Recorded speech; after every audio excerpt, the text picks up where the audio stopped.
On this episode of Playlog, we're talking about an indefinite game delay, the absolute success of Palworld, and both our and your favorite indie roguelikes.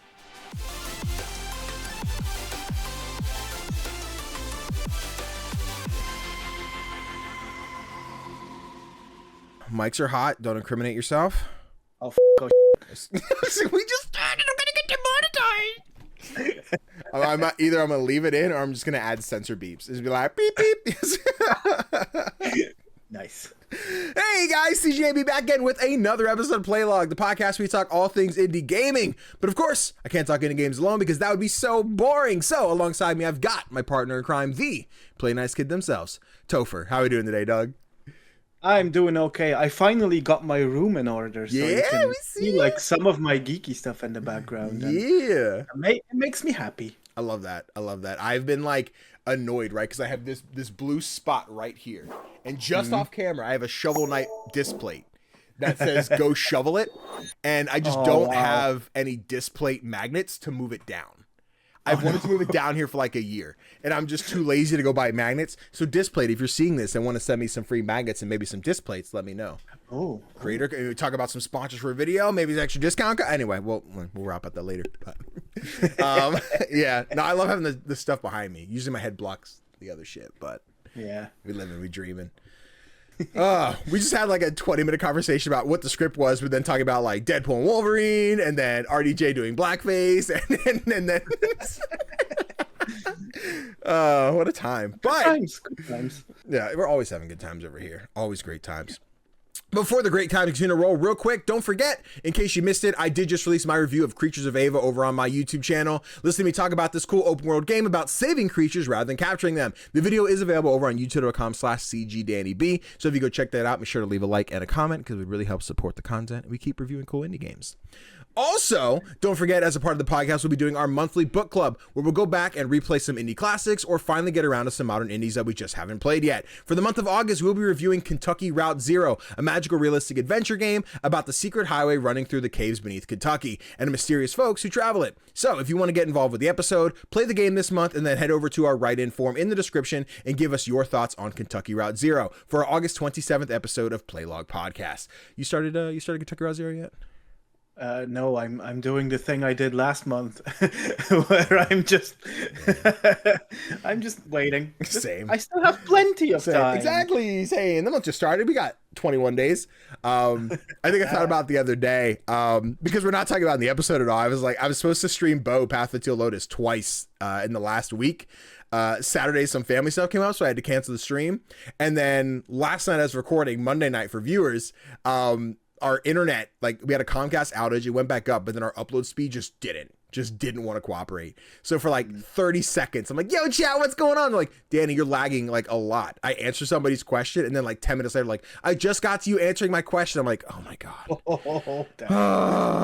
I hate this. So I'm like, sorry, we can't stream. And I want to stream it a little bit. So like, I just haven't been able to touch Bow Path and Teal Lotus, and it hurts me inside, but I can imagine. We'll see. Maybe I'll just go live after we finish recording just to play some Bow. We'll see what happens. Oh, It'll be a surprise. They'll never see it coming.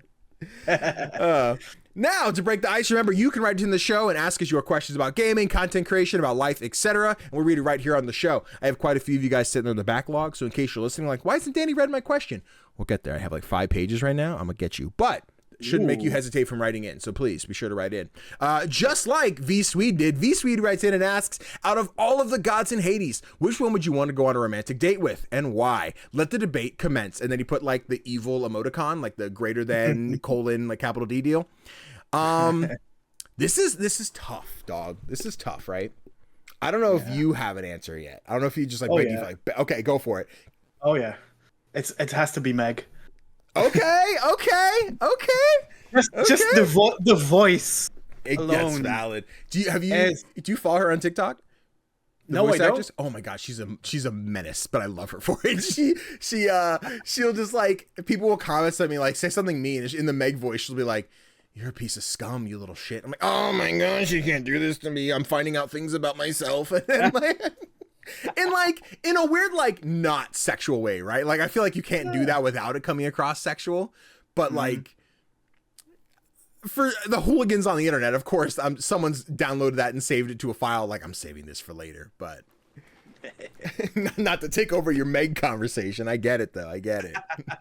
That's all I had to say. Like, just the voice. I like.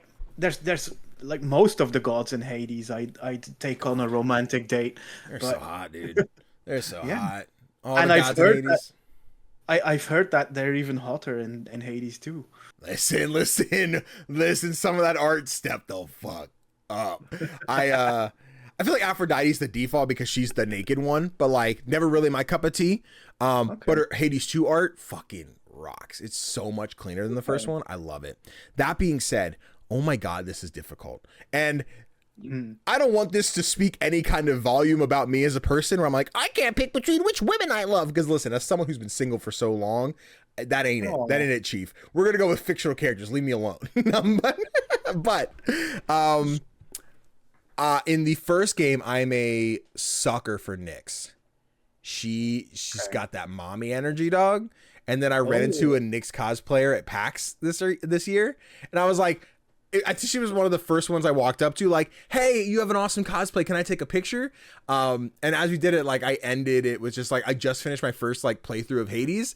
And like, I had to pause. I never want to imply like, hey, I know you're a stranger I just met wearing a hot character cosplay, but I don't want to imply that I'm crushing on you. I'm crushing on your character.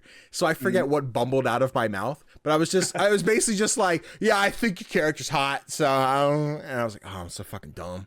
I can't talk to girls. I'm terrible. But no, she giggled about it. That was fun. But Nyx, of course.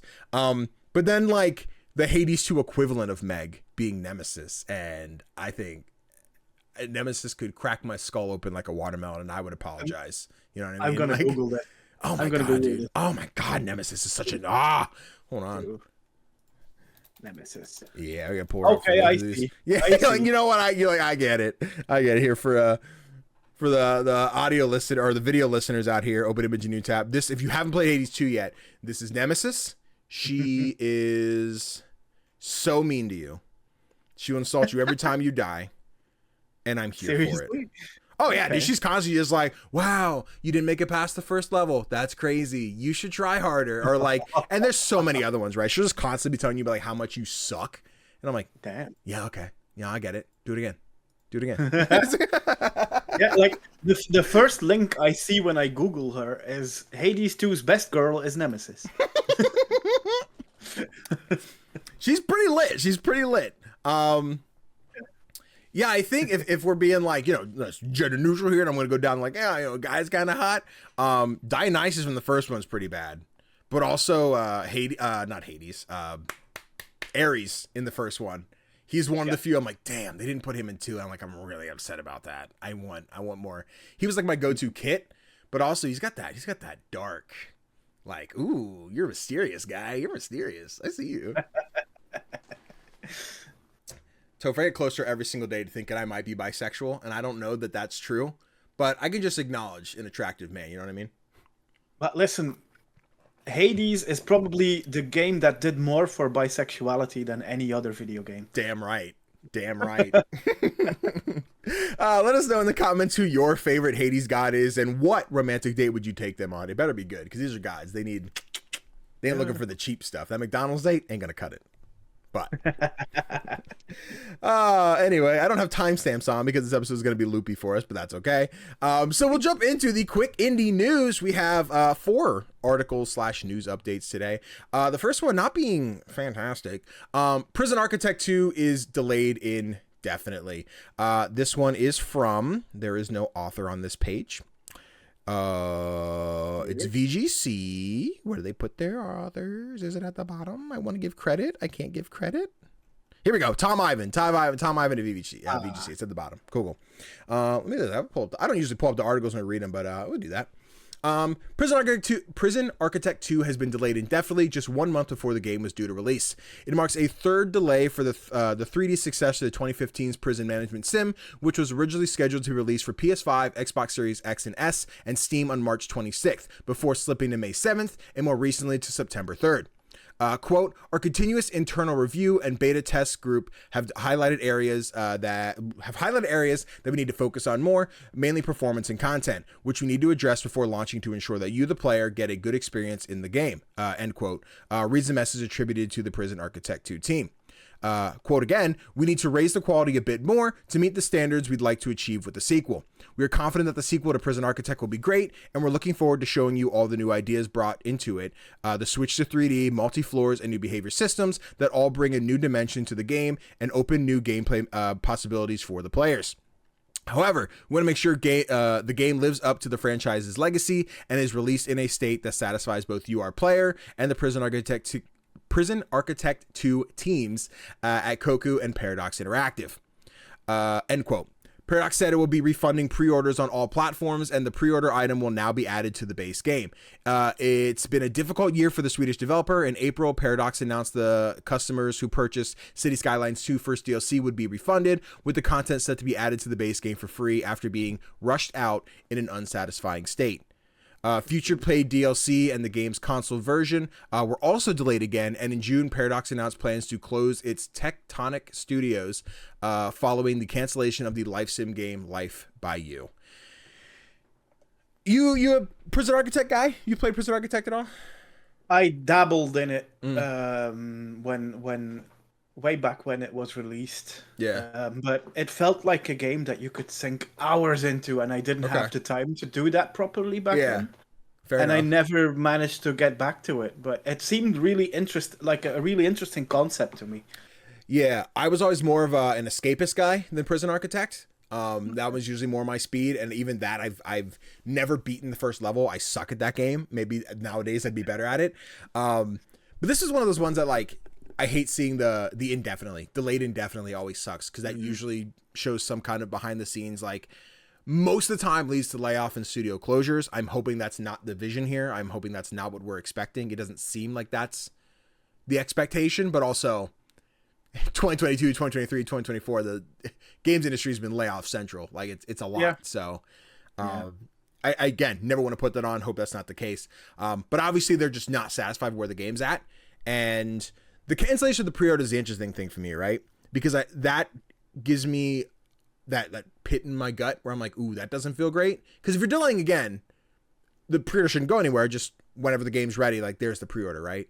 So the refund, maybe that's more just on the inside, like, hey, sorry, this is our third going on fourth delay. Like, we don't want to take your money for something that you're not getting in a timely manner. And maybe that's the case, but yeah, something about the refund just seems a little like, I'm a little more skeptical with that one. Yeah, I get that. It feels like it's bad news. Yeah. Like, your gut feeling is just worried. Yeah, and like, I'm looking at this one, like, individual screenshot, right? I'm sure there's a trailer out for it with all the delays, but, like, this looks fun. This gives me I'm never into, like, those kind of management sim games, but what is it, Let's School or Let's Go to School or whatever that one is, like, that one always looked cute and charming to me. I've just never taken the time to try it. And this looks similar enough, and also, like, I don't know what the vibe of Prison is, or I'm like, you know what? Prison could be a fun place to have a game. Like, this seems cool. And something about the announcement of the indefinite delay has put it on my radar more. So I should probably go wishlist this after the episode and just be like, cool, I'm gonna have a Prison Architect in my future someday. Let's hope so. Yeah. But as far as players go, just be patient. The team wants to make a game that you'll enjoy and that they'll enjoy putting out. So keep showing them some support. If it looks interesting to you, be sure to wishlist it on Steam or whatever platform you're using, because that just helps them a little bit more. So be patient, be kind, and you'll play your game someday. I'm gonna wishlist it right now while you do the rest of the reading. Good call. Next headline: Palworld's profits are so massive that its dev's next game could go beyond AAA, but its CEO doesn't want to wield such an enormous budget. This one comes from Games Radar, published by Catherine Lewis. Hit survival game Palworld has been so successful for developer Pocket Pair that its CEO believes the studio's next game could go beyond AAA. If it made use of its massive profits, but he isn't interested in doing so. I'm good at reading. In a new interview with GameSpark, which has been translated by Automaton and verified by Games Radar Plus, this is a lot of extra. I just want the actual. Here we go. Pocket Pair CEO Takuro Mizubo, sorry if I totally butchered that, reveals that Palworld sales, quote, are in the tens of billions of yen. Holy shit! Do you know the conversion of yen to USD or like? No idea. Okay. Okay, Google. What's 10 billion yen in USD?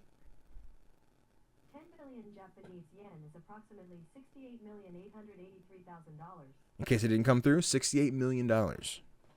Thank you, Google. We appreciate you. She's talking again. Stop. Hammer time. Gotta make sure she wasn't listening to the hammer time as soon as she was listening again. Where were we? Anyway, yeah, so a lot of money. Almost like, buying out freaking Bethesda money here. Mizubi says the studio developer developed Palworld using the proceeds of his previous games, Craftopia and Over Dungeon, but in this case, he believes that Pocket Pair just isn't structured to handle the scale of the game that Palworld's profits, 10 billion yen, amounts to more than, it was in the fucking article, damn it, more than $70 million would allow for.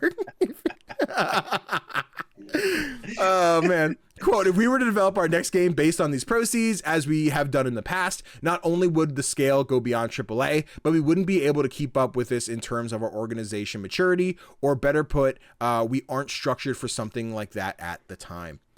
Again, though, pursuing a massive scale game like this isn't something that Mizubi is interested in doing in the first place. And he notes that, quote, there isn't any game we'd like to make with such an enormous budget anyway. Instead, he says, I want to pursue ideas that are interesting as indie games. So we'll say that again in case you were like, Palworld's not indie. Get fucked. It is. But we hear the like quadruple A, bigger than AAA thing like all the time, and I don't know if there's really like a way to quantify that. Like it's a buzzword for saying like it's going to be a big ass game, but bigger, like a bigger deal, right? How you feel about a quadruple A Palworld? I don't feel good about that at all. then again, I don't feel good about Palworld as it is. Fair enough. So, that's right. And the thing is, the thing is. Like they're saying like we're interested in keeping it more like indie, and then why is their next game a total Hollow Knight ripoff? Yeah, that is. I forgot that game was coming out. The Witch something. I forget what that one's called. Interesting thing, right?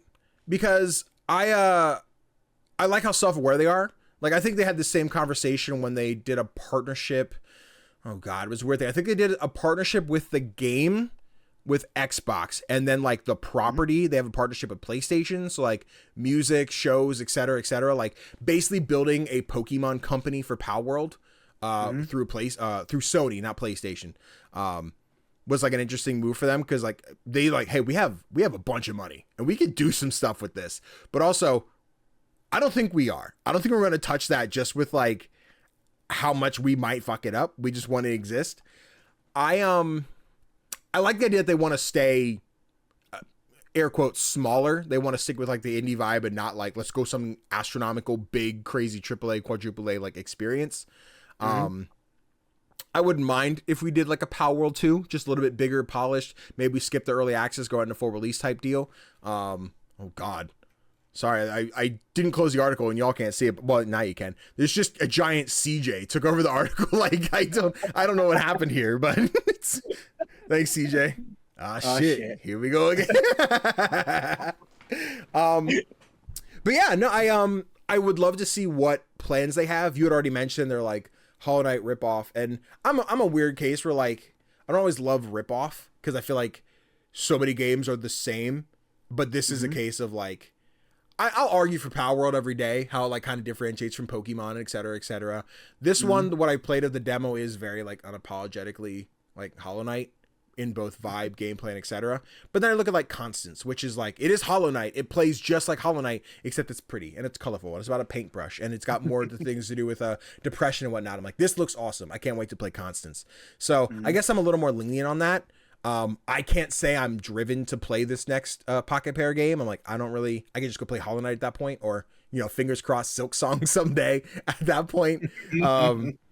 But I don't know. I am glad they're just like, cool. We're in a spot where we're going to not expect to make a quadruple A game, but we could. Yeah, we could. That's true. At the same time, the article feels a little bit like we're not bragging, but we're bragging. Yeah. And honestly, if that's the life you can live, go for it. I'm just saying, if this episode of Playlog made me $20 billion, I just made up that number. But I'd be like, honestly, I don't need to buy a big house. I could though. That being said, I've always planned if I ever won like a reality show, I'm saying this might be the year we audition for Big Brother Tofr. I don't know. It might be the time to pull the trigger. I'm going to be 30. It's time to get in there and do the damn thing. But as I said, if I ever won money, my first goal was like student loans, gone, dunzo. My friends' student loans, the ones who went to the same school as me, dunzo. Nice.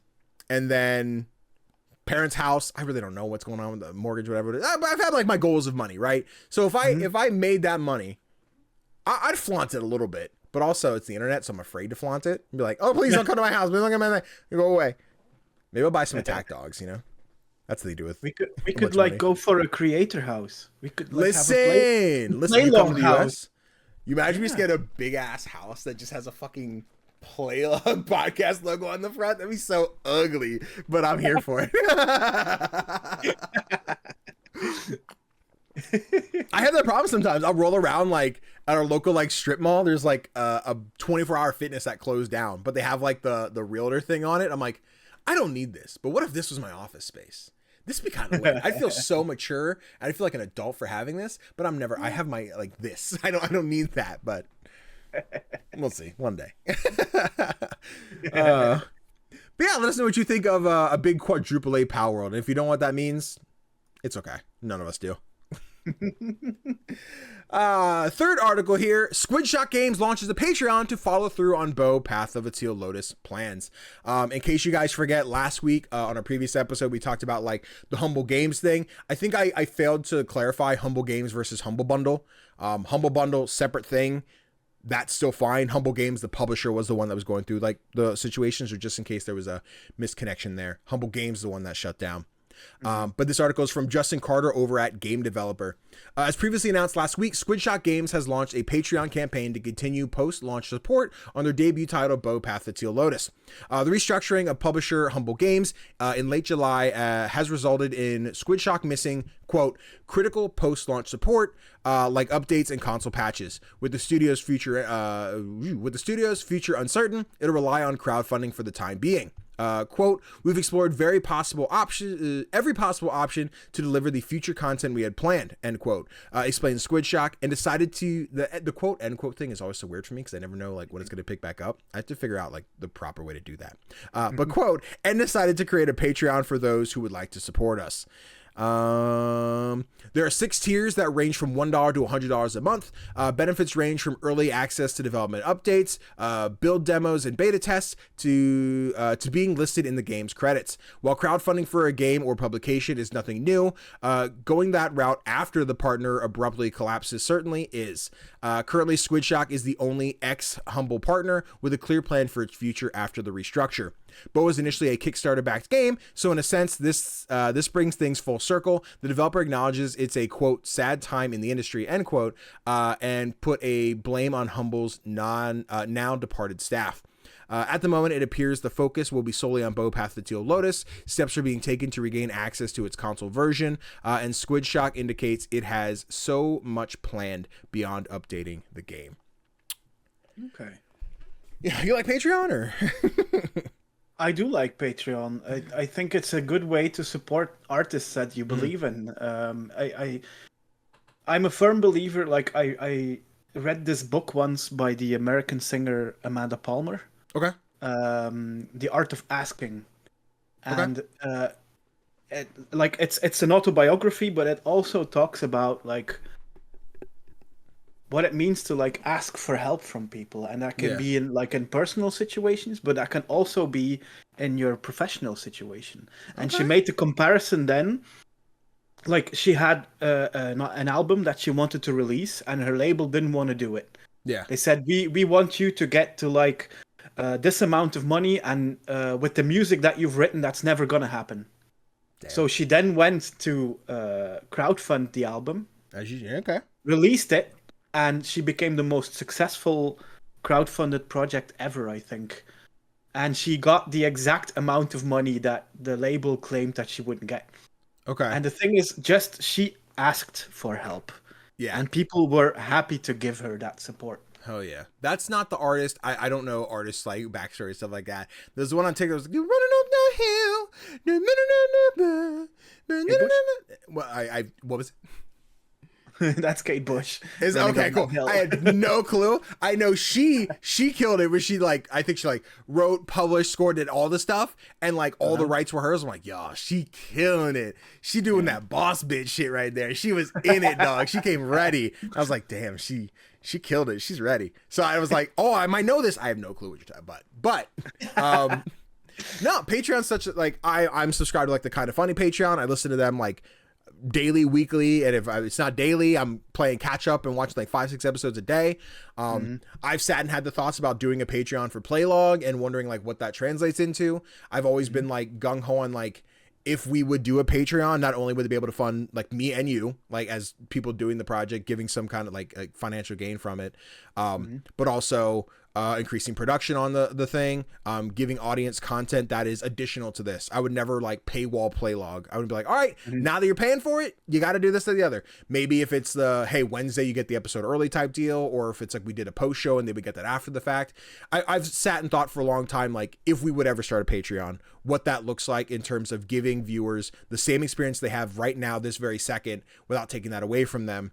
But giving them, if they want to support financially, that additional step. So I like that Patreon has that option for people. Not that we have any immediate plans for Patreon. Okay. But that being said, if you want to swipe your credit card, go donate it on Twitch. Thank you. Or buy our merch. We'll shop at SquidShock.com/CGDannyB. That plug will be later. Sorry. But yeah, no, I think this is like a great step for them. I think Bo was probably the biggest example after the Humble Games thing. Like they literally just came out to then be like, all right, our publisher is gone. Like all the support that you had is just out the window. So to be able to jump to Patreon and be like, this is our next step. It's not the comfortable step. It's not where we want it to be. We have to do a lot of hurdles, like get through this process to give you what we had promised or what we expected. But this is where they're at. I'm honestly a little bit shocked at, maybe there have been offers or maybe there have been discussions for other publishers. Maybe in that weird spot where it's like, Devolver, where you at? Go pick these kids up. Like help them. But regardless, I'm hoping whatever their next deal is, they can have a publisher that kind of sticks through and hang through with it. Or if they're going to stick with doing like self-publishing and handling it themselves through crowdfunding processes, like go for it. Get it, SquidShock. Yeah. Cool. I can understand that like other developers are like not jumping at the chance to like take on this project, just because I think there's probably a hell of a lot of legal stuff that's going on. Yeah, like right. you mentioned in the article that they're trying to get access to their own console ports. Yeah. Like they don't even have that. So as a different developer, if you want to jump onto this, there's a lot of hassles that comes with it.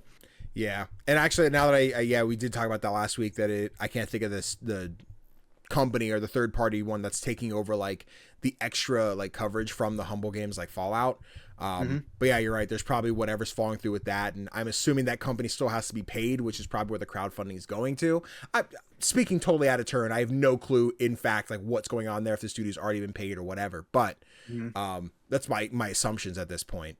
So, damn, dude. I like, fuck. I hate seeing teams not like have the support they need. Now, run it back. If I became a millionaire, I'm backing Bo Path of Teal Lotus 2 on Patreon, Kickstarter, whatever. I'll pay for the full thing, and then you guys can just hop on to be in the credits. That's all you need.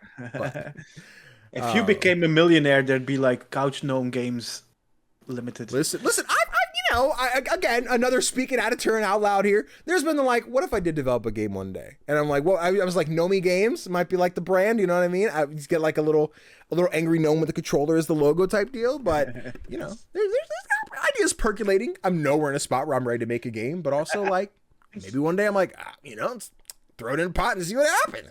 Yeah, we like our indie games, but there's plenty of things I would do with a lot of money, and it would. I like had that gap in my chest where I'm like, I want to make sure I don't say something out of turn. And then like 40 years from now, we're like, CGDannyB lied 40 years ago on a podcast said he'd never lay people off. I'm like, oh God. Never that I want to go on like the corporate side of like, sometimes things got to happen. But yeah, I guess I think like the Nintendo case, right? Where instead of laying people off, like CEOs took I say CEOs, important people at least took a pay cut to make sure people could still get paid, right? And like, unfortunately, we don't have that a lot. People just like, man, I could take a pay cut, but I'd rather just fire 40 people, you know? Like, that's so shitty. It is. And like, in my gut, I want to say I would never be that person. I like to think I'll never be that person, but I could be corrupt. Come on, you know? I'd be corrupt one day. I might just do it. Just for the shits and giggles. Oh God, please tell me I'm not predicting the future here. I would hate everything. But yeah, best of luck to the team over at SquidShock. I think they're great people.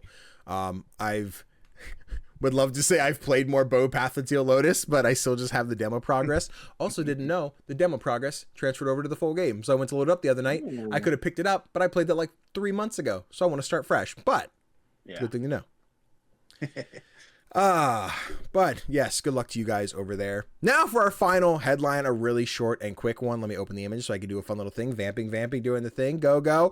Another Crab's Treasure has sold over 500,000 copies across all platforms. And in very small font, if you can't see it, it says, "Let's fucking go." We love that. Absolutely.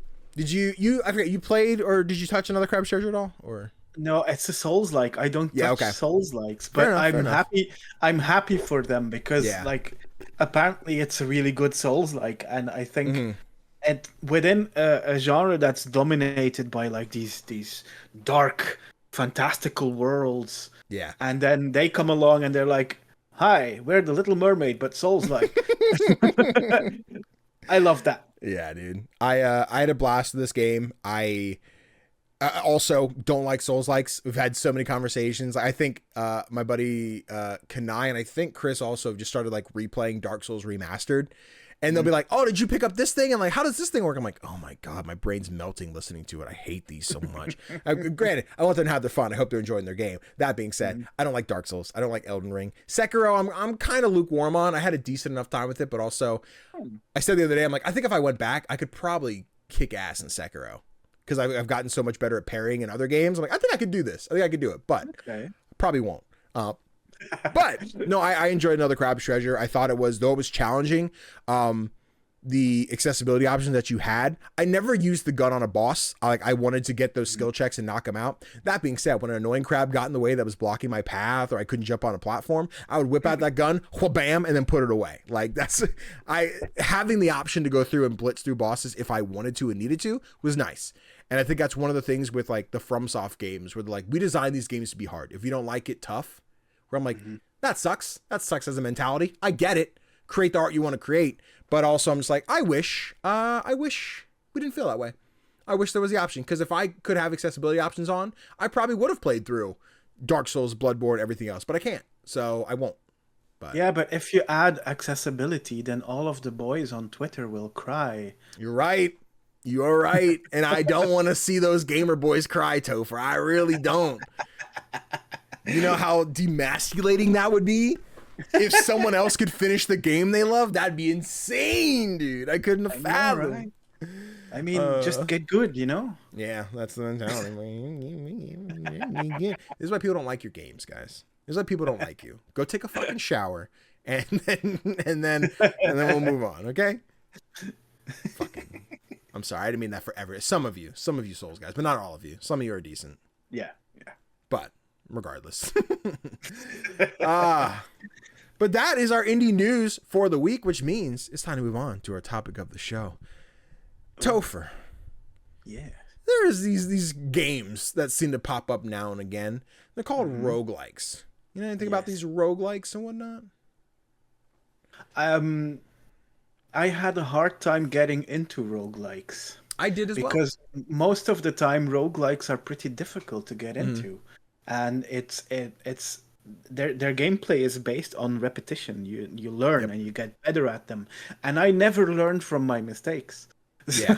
So roguelikes weren't my best friends to begin with, but they've grown on me. I think I agree. I there was a point where I didn't understand what a roguelike was. I remember the first, probably the first one was Binding of Isaac, and that was just me kind of like, whatever. But Flint Hook was probably the first roguelike where I didn't quite understand why I wasn't enjoying it. Because I'm like, this is a platformer. I want to play a platformer.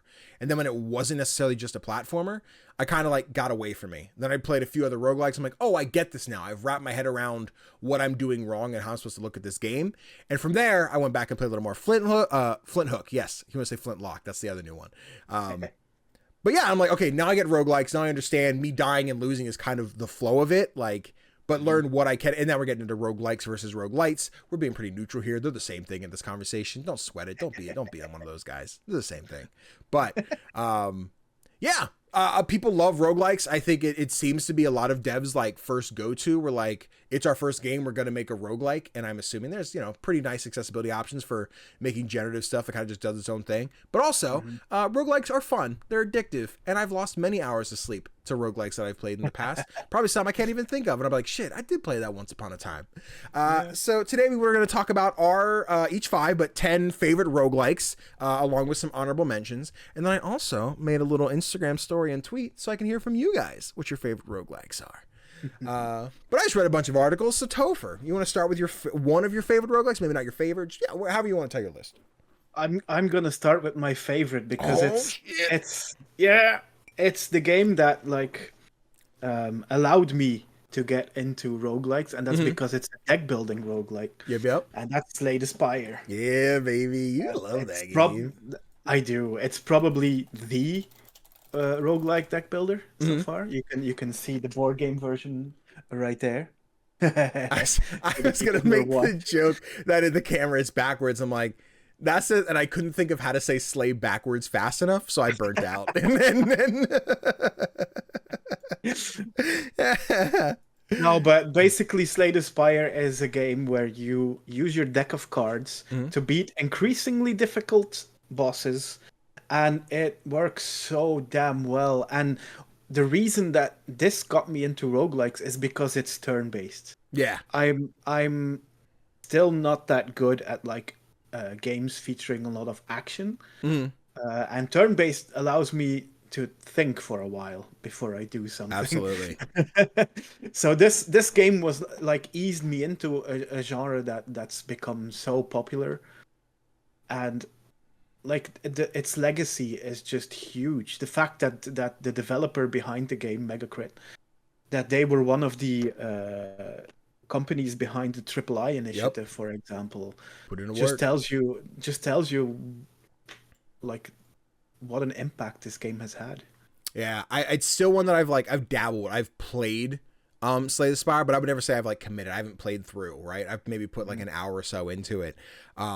I remember enjoying it enough, but like it's always been on my list if I want to get back to it and try a little bit more, especially now they've announced the sequel, where I'm like, well, now I kind of have to go finish the first one before the second one drops, which thankfully, luckily, I think we don't have a date for it yet, so I might still have a window. But it's 2025, I think. Okay, that's a date-ish. Okay, listen, if they fucking New Year's Day, like, here's Slay the Spire 2, I'm like, damn you, can't do this to me. But no, I love the way it looks, right? I think there's other deck building roguelikes that ran because Slay the Spire walked to get them up and running, that are on my list that I would love, that I'll talk about as we go. But yeah, Slay the Spire is just like humble. It's fucking humble. What are you doing? Get out of here. No. We're mad at you right now. It's ruined the whole vibe. Can't believe it. You have to change your game. This can't be your favorite anymore. Okay, Nah, fine. we don't do that. We ain't doing that. We ain't gonna ruin the game for somebody else. Yeah, no, I totally get it. This is definitely a great pick. I think a lot of people, like, by default, I won't use that example because it's on one of our lists, but there's like a handful of roguelikes are like people's default, right? Like, I think a lot of people's first roguelike. And I think Slay the Spire is a great one that people like often overlook. I'd say in terms of like when you're talking about roguelikes as a whole. But yeah, I think it's definitely like a stepping stone one for a lot of devs. So Slay the Spire, good shit, dude. Yeah. The only thing I want to say is like, I'm just going to talk to like developers of roguelike deck builders here. You don't need to be Slay the Spire. You can do your own thing. It's okay. It's okay. Mm-hmm. Don't worry about it. Don't worry about it. Just go for it. Do your own thing. Do your own thing, baby. Talking to you, Union of Gnomes. I'm sorry, I didn't mean to call you out. I apologize. I forget what episode that was, but Kanai talked about it. He enjoyed it enough, but he's like, I'd rather just play Slay the Spire. But okay. That being said, I think they DM'd me on Keymail the other day, like, hey, we're just another beta. I'm like, I think I'm good. I think I'm okay. I think I'm all right. I think Kanai's okay. But let's see, man. You start with your number one. Should I start with my number? I guess I should start with my number one. I guess let's do it. I've talked about it plenty of times. I'm going to talk about it again. I love Wildfrost so freaking much, dude. I don't know what it did to me. I don't know where it just came out of nowhere and said, Danny, imagine putting it down, but you can't. I think if there's a game that I've come back to more times in my life, like I can't think of one more than Wildfrost. Really? I will have so many things to play. I'm like, I want to blow up things in the snow. I want to fight. Wildfrost is so much fun. I think it gets me in the door. Sorry, the video's lagging like a mother. There we go. I blame OBS. Yeah, you are part of this village. It is this everlasting winter, and you're like the surviving village in town. It's a weird way to phrase it. But you set out into the snow to try and find survivors and beat up other monsters and stuff. It is also a deck building roguelike, also turn-based. And each side has like 6 places. So you can play 6 cards on the field. You have your leader. If your leader dies, you lose. But also you'll pick up different items along the way. So there's different badges and different charms. I mean, that when you equip it to someone, like, oh, if you hit this, it's going to freeze them for 3 turns. Or if you hit them with this, you get, or you might give them smack back. So if you get hit, you'll hit them at the same time, but you also have a countdown timer. So if you time it right, you might get to hit them because they hit you. And then your turn comes, so you can hit them again and kill the boss and be like, awesome, we got it. I've lost so many hours to this game, and I always want to play more of it. I love my overburn builds because those are all just like you set a number on them, and if you get their health below that number, they explode. And when they explode, anything around them takes that damage. So if that takes them down below that, then they explode, and then they keep going and going, and it's just so much fun. Nice. And then Gazeter on Twitter is the artist for everything. Gazeter is like my new favorite internet artist, bar none. Easy. I love their style. I love everything that they put into this game. I love their character designs.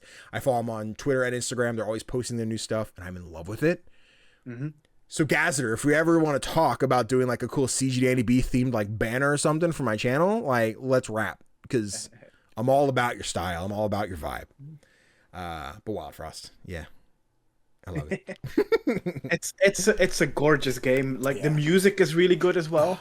I feel. Yeah.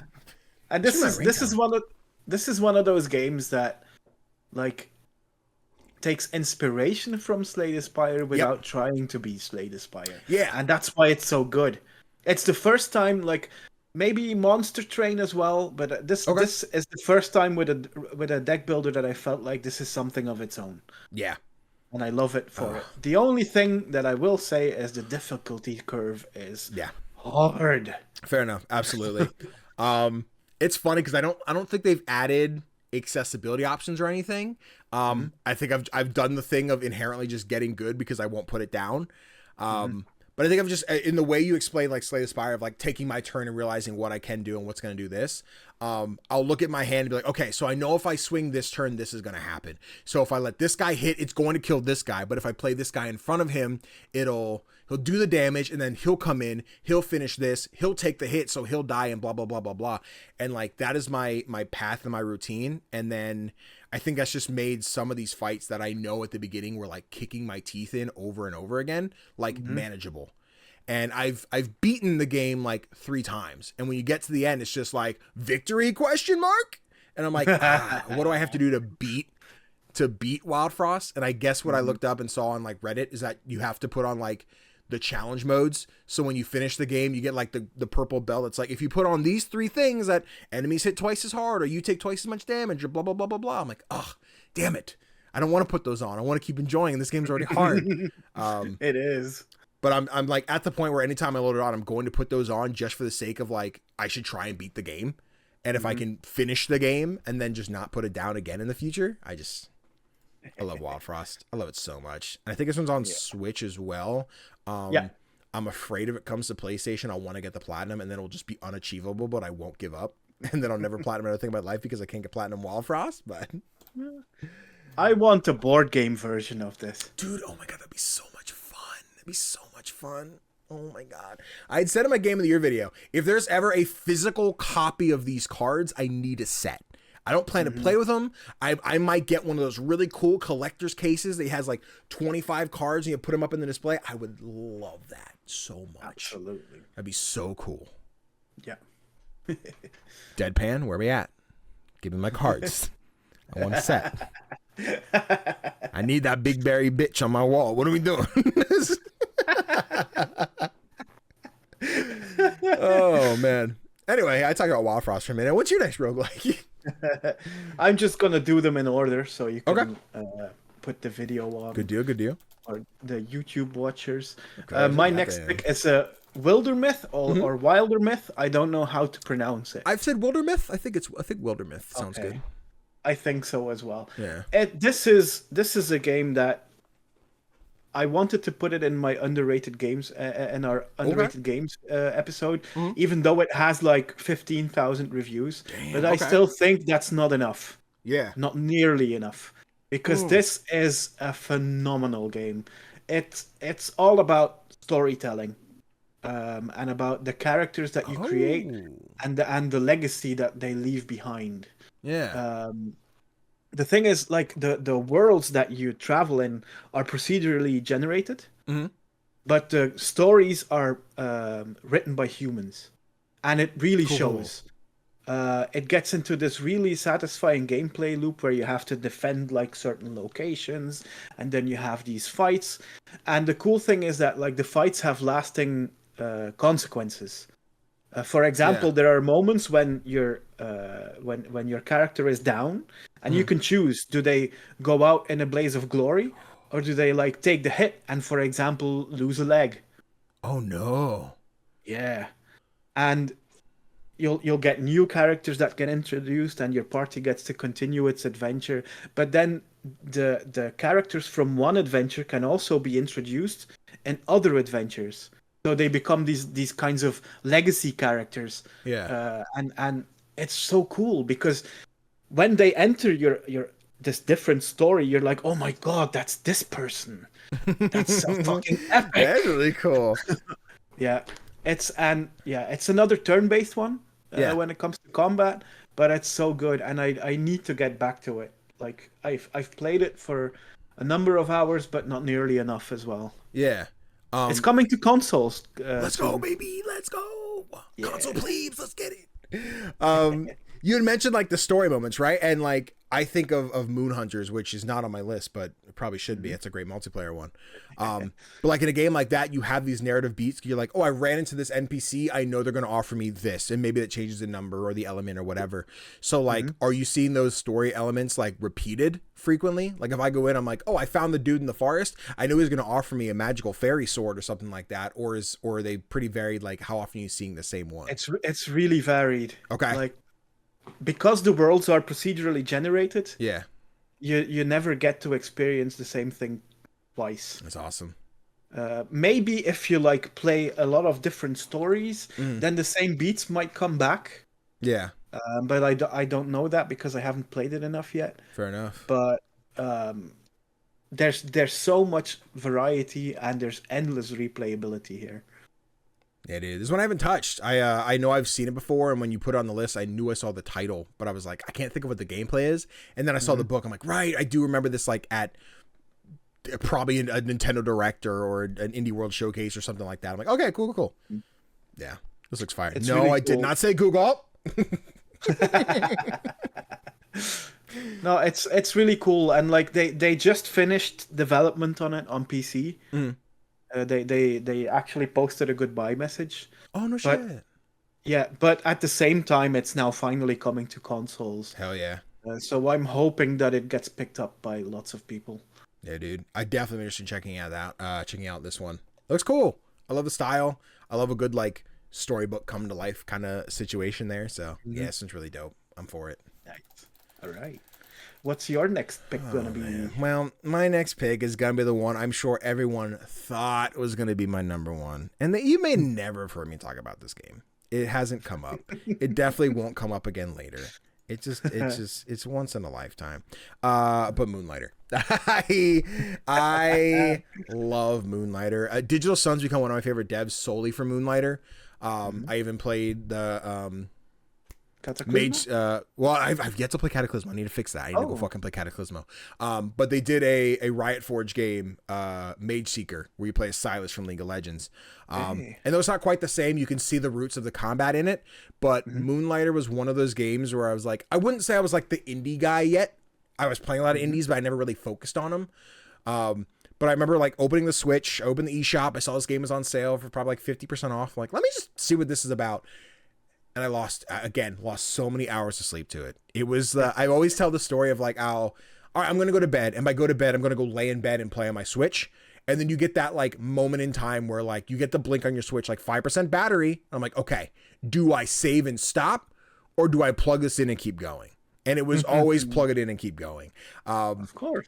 Moonlighter is so incredible. You essentially are, you play as Will. Your parents run a shop in this small town where there's a bunch of these dungeons.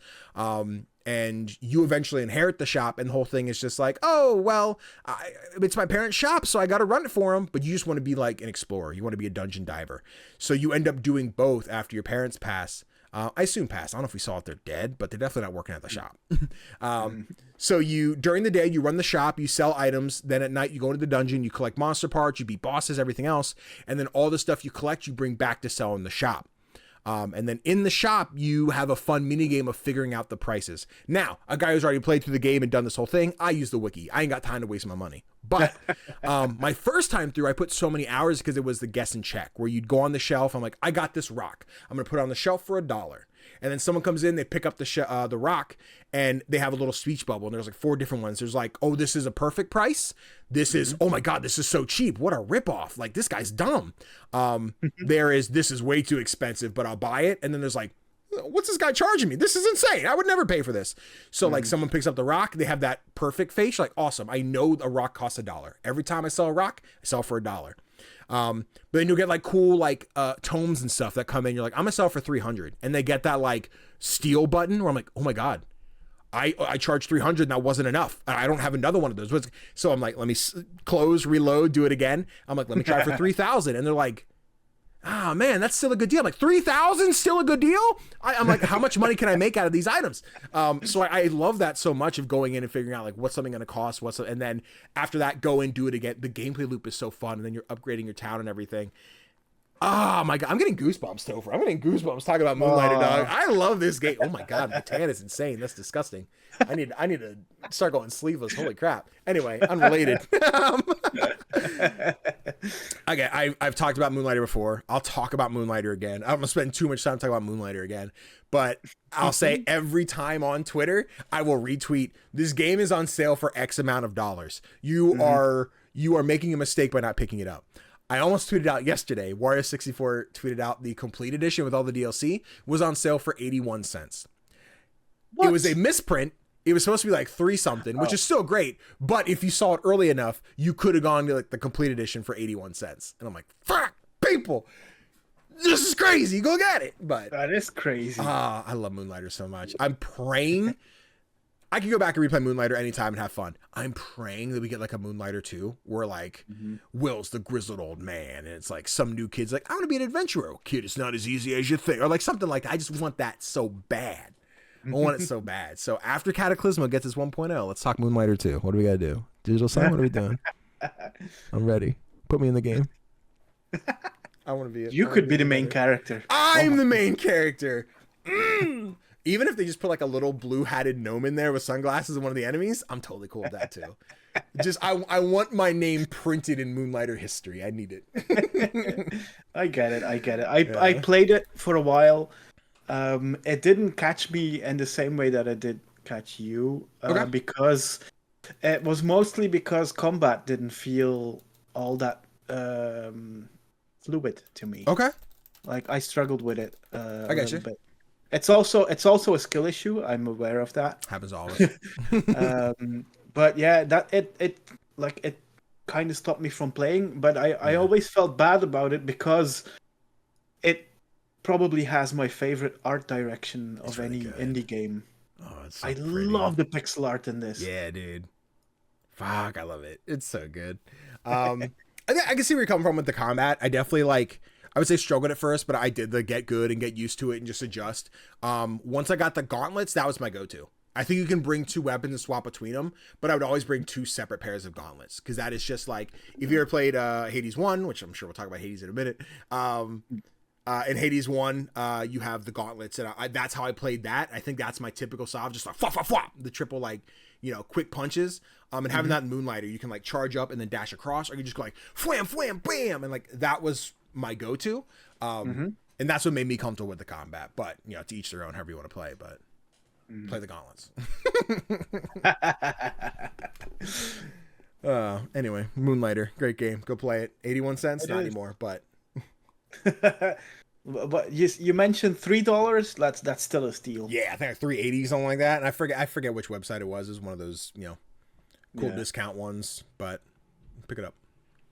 Yeah. Anywho, I said Moonlighter. We could talk about Moonlighter again. I'd love to talk about Moonlighter again, but we have more lists. Maybe we'll get another opportunity sometime soon. Who knows? Maybe it might come up again. It might not. It'll come up again. Anyway, what's your next roguelike? My next roguelike is Shotgun King: The Final Checkmate. Okay. Now, I'm gonna be honest. I haven't played all that much of this one, but I just wanted to mention it because it has one of the more unique twists in roguelike history, and that it's a chess game. Where all of your army has like crossed over to the enemy, and then you get to fight them with a frickin' shotgun. And it's just so cool. It's such an interesting concept, dude. And this is why indies do it right. Like, you ain't gonna see no AAA doing this. Nope. It's wild. It's so cool because you still have to think like a chess game because each character moves like they would do in a regular chess game, including your king. So you have the choice: either you move one space or you fire your shotgun, but then after you fire 2 shots, then you have to reload.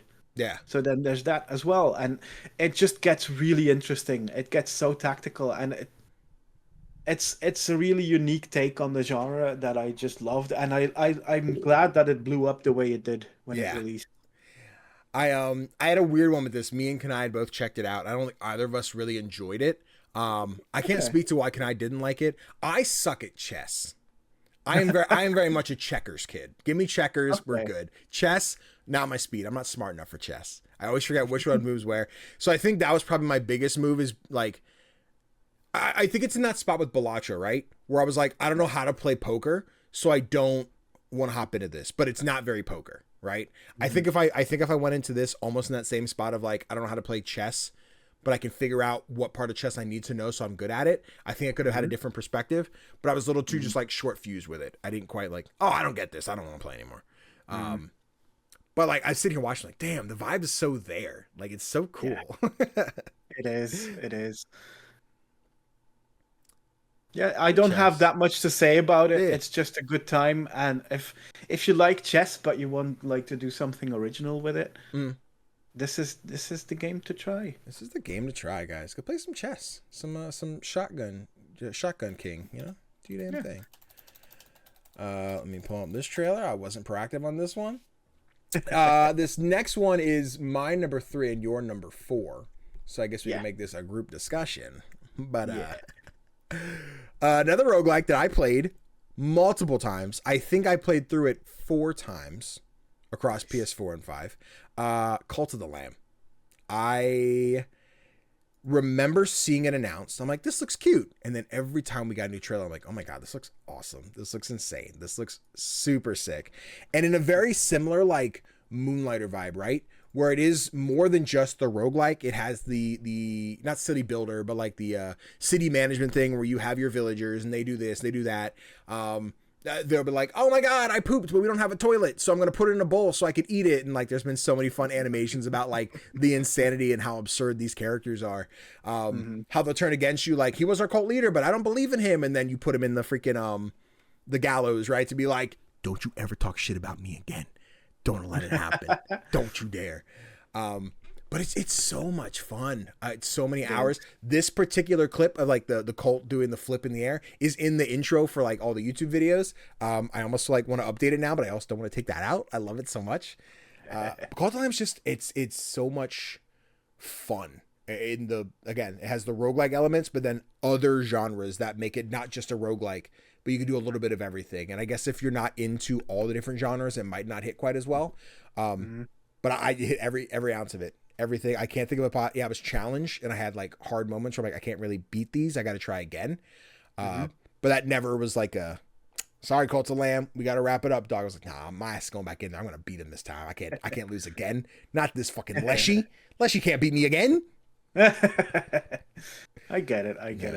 I absolutely love this game. The art style is a particular highlight here. I want like, we mentioned the cards from Wildfrost that we want physical copies. I'd like the tarot cards from this game. Ooh, that'd be so cool. Yeah. But it's like you said, it gets challenging, but at the same time, it's accessible enough for like people like me to play it. Yeah. People who aren't that good at combat. I can still beat the game. And let's go. I mean, yeah. And like the whole cult management is so much fun. Yeah, dude. I had said I had like 2 experiences with this, and it was my game of the year for 2022. I forget what year it was. But I had like 2 experiences where I played through it on my own, the PS4 version, to just like power through hardcore gamer mode. I'm gonna get this done. I'm gonna beat this boss. And then I played it on stream, and that was our goofy, nonsensical BS mode. Where like we had the Lapis Legion, that was our community. There is a plugin or a I forget what Twitch calls them. I'm lacking the words here. But like a connectivity where viewers can like put themselves as cult members in your game and you're feeding them, right? But I was playing on consoles, so I couldn't use that feature. Oh. So I kind of had to do it manually. I put like a channel point reward where I was like, become a cult member, and ask someone to redeem it. I'd keep the list up, and I'm like, awesome, you're here. What animal do you want to be? Like, I want to be the horse. And they're like, can I? I'm like, no, we're all blue. You can't pick your color. We're all blue. You can pick what animal you are, and you can if you have to adjust the name, let's do it. But then like the fact that chat got so invested in it, right? Where I'm just like, all right, cartoon bird ate a bowl of poop. Everybody laugh at him, or like, freaking Dark Knight was like, this isn't fair. Let's raise hell. I'm like, no, we're not. Get in the gallows. And like everyone had their narratives. And when someone would die, we're like, oh no, this viewer died. So they redeem it or like become a cult member so they could be a new member. But we'd put like a 2 after it because it was our junior or whatever to change it. It's so much fun. Like, and that's a very, specific case of like, if you're a streamer, you have the chat for it, like that worked out. But like, that's a memory of Cult of Lamb, not just for me, but for my viewers and why we enjoyed it so much. And now this has co-op coming out next week, 2 weeks from now. It's in the releasing this week list. Bet. I won't spoil it. But yeah, dude, I love Cult of Lamb so much. Yeah, anymore. Same. I'm really curious. I'm just a little sad that the co-op is only going to be couch co-op. Yeah. Because I would have loved to play this online. But still, I'm really curious to see how that evolves gameplay. Yeah. I'm going to guess, right? I don't use the Steam Remote Play, Remote Link, whatever it's called, very often. I've used it for like 2 or 3 different games. But so far, it's run great. As someone who's always hosted and never played through, I've never had someone complain like, oh, it's laggy, it's not working, it's doing whatever. Maybe that's a connectivity thing on my end. It's just crystal clear because we know our internet's never bad. It's an inside joke for anyone who saw us try to stream on Monday night. But like that's worked great. So I'm assuming if like you have Cult of Lamb on PC and we'll use Daphne's the go-to, and like she connects her Steam to you, she could probably just co-op through the screen. I'm assuming that just by default should work. If it doesn't, that's Devolver's fault. That's what you get. You did that. Let's hope so. Yeah. Final shout out, by the way, but the soundtrack to this game and the audio design is so good. I bought the soundtrack on Bandcamp. Nice, hell yeah. I feel like that's one I don't listen to vinyls, but if I saw the vinyl at like a store, I feel like I couldn't resist. I feel like I'd have to grab it because I feel like it's got a cool like red and black art or something like that, or like the floating lamb or something. Oh man, I have a lot of Cult of Lamb merch, Tofr. I got shirts, I got figurines, I got plushes. I really like Cult of the Lamb. Nice. Oh, good times. Let me think here, because I did steal your 4 in doing that. So now I got to think, because if you go there, you won't have ones. I can take one of my honorable mentions as my number 5. That'll work. We can do that too. You want to do that? Yeah. Yeah, you want to go next? But we can go for number 4 first. Okay. And that's like the game that got me into roguelikes in general, and that's Hades. Yep. Like, I think it's the gateway for a lot of people into the genre, and it's because it's that good. Like, even for a noob like me who doesn't know how to do combat in games, I adored the combat in this. Did I beat the game? Not even once, but I still had a good time. Yeah, dude. Well, the trailer will load. Yeah, we were talking earlier. I forget which one we were talking. I probably Slay the Spire. I was talking about like people's gateway or their first. First roguelike. I think a lot of people is Hades, and even in the spot of like, I don't think people necessarily think of Hades as an indie. They just think of it like it's a roguelike. It's the first one I played, and I like roguelikes.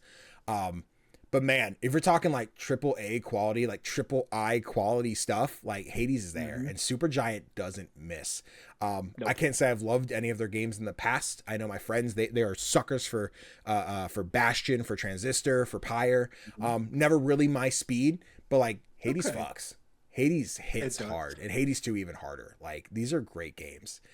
And like, I never want to pigeonhole Supergiant just being the Hades guys now. Like, I will not be shocked if Hades 3 is the next one out, but like, hopefully that's not the rest of their life. But it's great. I enjoy Hades. Visually, it's awesome. It's great soundtrack, great characters. Everybody's hot. Everybody's smoking hot. Oh my God, there's Mommy Nyx running back. There she is, Tofr. Wait. Where'd you go? Oh my God, look at this woman. Ah, she's so fine. Mother. Hey. She's so fine. Oh, goth mommies, dude. Let's go. Anyway. No, I think this is one of those games where like just everything fell into place. Like in a similar way that happened with Vampire Survivors. Yep. Which is just one of those games where like just everything about it wouldn't change a thing. Yeah. And Hades is one of those games. It's just so good and it's so much fun, especially when you play with the shield and you feel like frickin' Captain America. Yeah. That was my original weapon. I remember I had played early access on Epic Game Store. I was like, this is pretty cool, but like I wasn't like the roguelike guy, so I didn't quite fall in love with it at the time.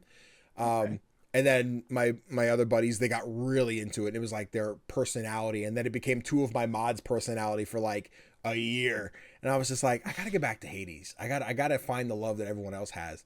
Then they announced 2. I'm like, all right, it's finally time to sit and do Hades 1. Beat that, or was that earlier this year? I think it was earlier this year. I think it was. Timelines are crazy. Yeah, so I had done like my first actual playthrough and beat Hades 2 earlier this year. Loved it. And I want to go back and get the platinum, but now I've played Hades 2 and I'm like, ooh, what if it's not as good? What if like, I really love Melanoy. Like, I think character wise, I love Zagreus more, but Melanoy's kit is just so good. And I've beaten Hades 2, like what's available in early access. I think about like, there's no credits to roll. There's no final cutscenes and stuff like that. But like I beat the boss. And like I'm waiting for all the extra art to get filled in or extra, story, because there's 2 different campaigns in like the new one, right? So there's all these different things. Oh, right. We're fine. We're good. Probably have a thing this afternoon. We'll figure it out. We'll get in there. Anyway, but yeah, no, Hades is awesome. It is, and like its legacy is huge. Yeah. I mean, when I remember when like May was packed with releases. And one of the bigger indies to come out of that month was the Prince of Persia roguelike. Yeah. And then Hades 2 dropped, and the developers were just like, nah, we're gonna move our release date. Nah, we're good. Thanks. Yeah. We don't need that smoke. You can have it. Nope. Yeah, dude. Oh, Hades. What a great game. It is. Let us see here. Yeah, this next one's is baby, give it to me. Going back with deck building roguelikes because people love those. To see it. Another one I didn't quite get into one of my mods. Like, you should check this one out. Inscryption. Inscryption is so sick. They do some great stuff.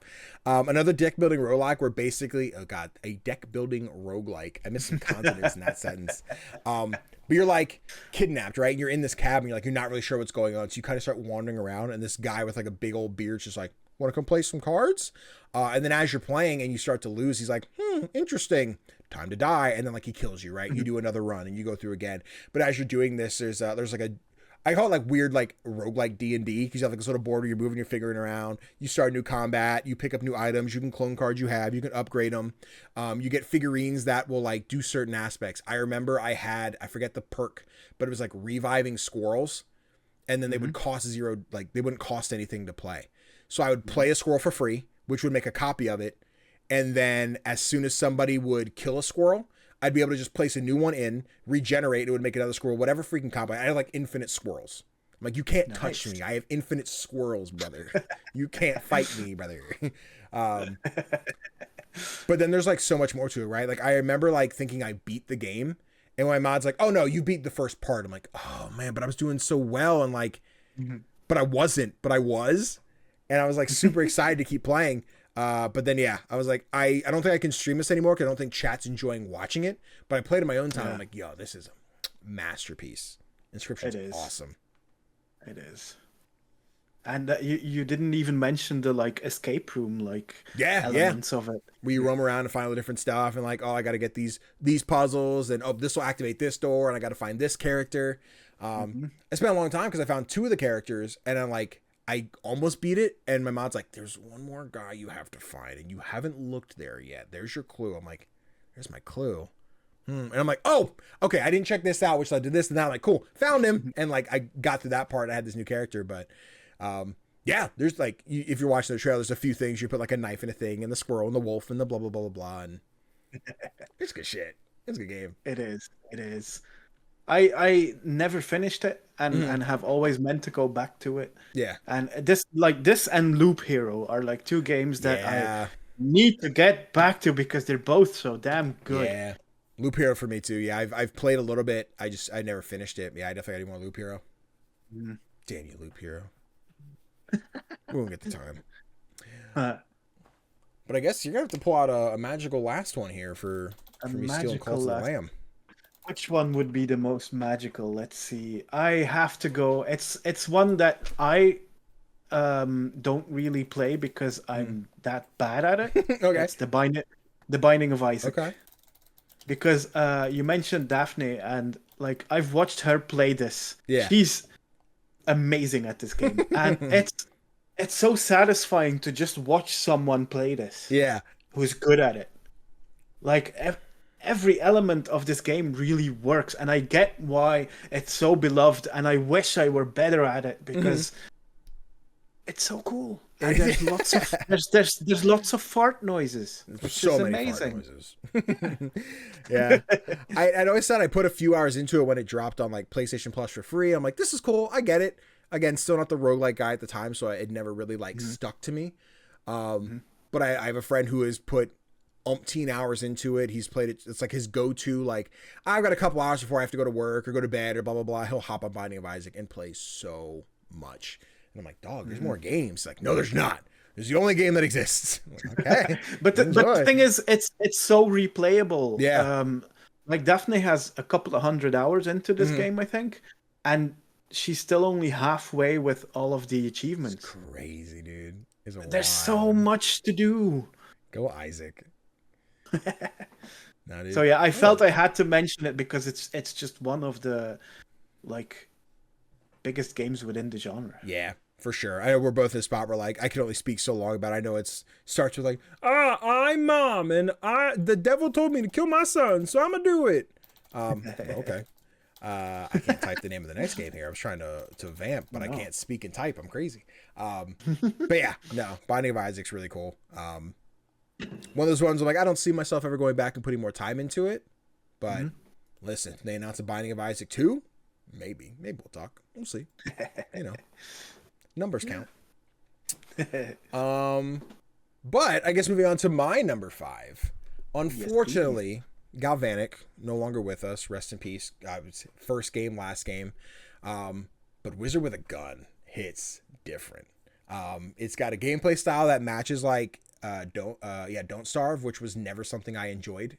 I never got my hands on I never got my head around Don't Starve to want to stick around and play more. It'd always be like a couple hours. I can't do this. I'm out. Wizard with a Gun is this combination of that Don't Starve gameplay with all these crafting elements where you're essentially just going into this time loop where you go in, you fight a bunch of chaos, which are these weird purple like jelly monsters.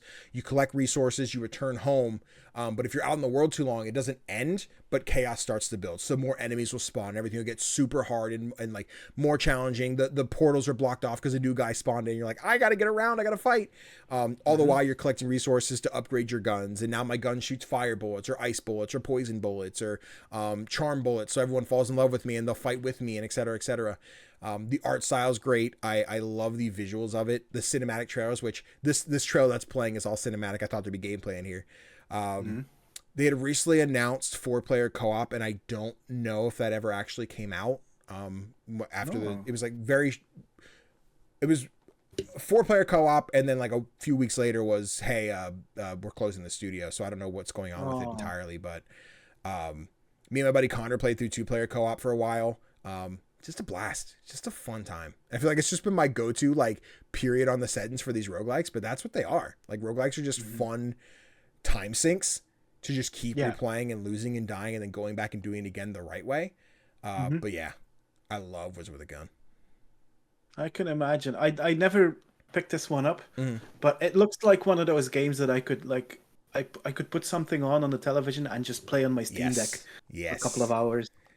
Yeah, I don't know if it ever got Steam Deck like verified, but I was like, I gotta see if it works. So I tried it and I was like, oh, dude, we're jumping on Netflix now, baby. Let's play some games. It's a fun one. Another one I never beat. I never finished it. I've gotten pretty close. I forget how to even like dissect. There's less like if you beat all these bosses, there's more like as you go out, you get gears for your time machine, which as you go back and put it back in, you can time travel like further, which gives you new areas, new zones, etc. So if I had to guess, maybe like 75-80% complete, but I should go back and wrap it up so I can say I finished it. But like, how many games do you have that you should go back to and finish it up? Don't call me out. Don't call me out. Too many. I can call you out because I'm just this exact same. So many games that I haven't finished, and I wish I just had the time in my life. But you know, one day maybe when I'm old and decrepit and there's no one around. But I don't think that's today. Oh man, but no, you have one. No, you did. Okay, you did Isaac. Okay, I was like, wait, did I skip you? No. But those are our 10 roguelikes that you should check. I guess to run them again. We have Wildfrost, Moonlighter, Cult of Lamb, Inscryption, Wizard with a Gun, Slay the Spire, Wildermyth, Shotgun King, The Final Checkmate, Cult of Lamb, Hades, and Binding of Isaac. So those are the Playlog ones. However, we do have some honorable mentions. Tofr, you want to run through yours real quick? Sure. Like the most recent one I think is Balatro. Sure is. Which is the poker roguelike, and it takes all of the time. Yeah. Yeah, dog. Yeah. Then I have Crypt of the Necrodancer, which is one that I haven't actually put that much time into, but I've always meant to because it's like a dungeon crawler rhythm game. Yeah. And just the idea of that is something that I really want to get into, but Again, this is one that I want to sink like hours upon hours into, and I haven't found the time to do that.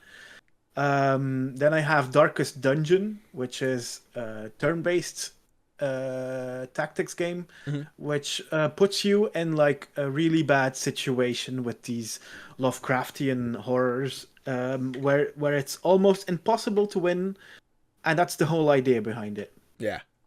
And then another dungeon game is Dicey Dungeons, which is the polar opposite of Darkest Dungeons. It's colorful, it's fun, you use dice to beat colorful enemies, and all in an attempt to beat Lady Luck. Mm-hmm. Yeah, I played a little bit of Crypto Necrodancer. I'm bad at it. I think I'll be better at Rift of the Necrodancer, the Guitar Hero like one. That might be more my speed, but or Cadence of Hyrule, one or the other.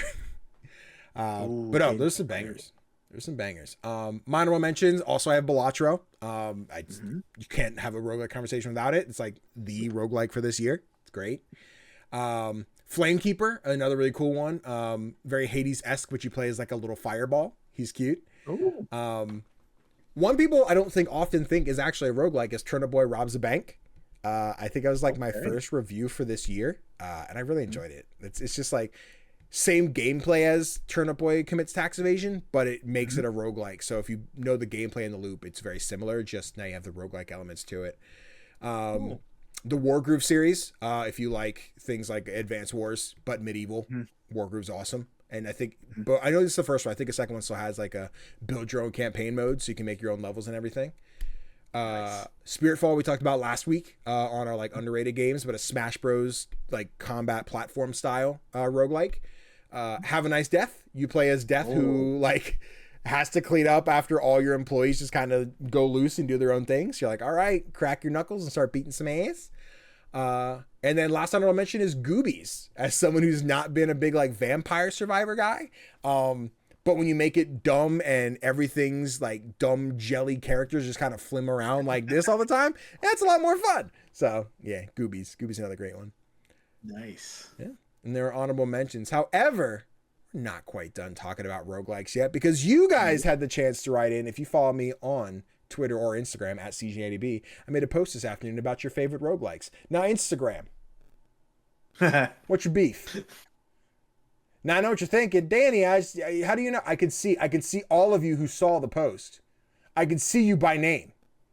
I see you skipped it. Why don't you tell me anything? Instagram, go in the corner. Get in the corner. I'm done with you. Instagram, you're dead to me. Anyway. Aww. However, Twitter, you were the real ones. Sorry, X, you were the real ones. But yeah, quite a few of you guys wrote in and told me what your favorite roguelikes were. I have Joshua M, actually a trailer editor for Devolver Digital. So I'm saying if I got my connection here, Joshua, does Devolver notice me? What are we doing? He said Moon Crash from Prey, which I never went back to play. I don't know if you've ever played that one. No, I haven't. Yeah, it's nice. Mimics and stuff. Moon Crash. The real Dave Jackson over from Tales from the Backlog podcast says Returnal is a poor roguelike but an incredible game, and then Hades is another favorite. And I was like, interesting. Never heard someone describe Returnal like that. Interesting. But also the love for Hades is there. Matt Silversoul says, I've been obsessed with fights in tight spaces lately. Deck builder roguelike. Love No Return in The Last of Us 2. Into the Breach is one of the GOATs, and Balatro and Rogue Legacy as well. Bunch of bangers. I love fights in tight spaces. I can't wait for Nights in Tight Spaces. That's another cool one coming up. Cujo Plays Games writes in. It says Hades. Oh, sorry. Ooh, Hades and Dead Cells are my top two, with Skull being on that list as well.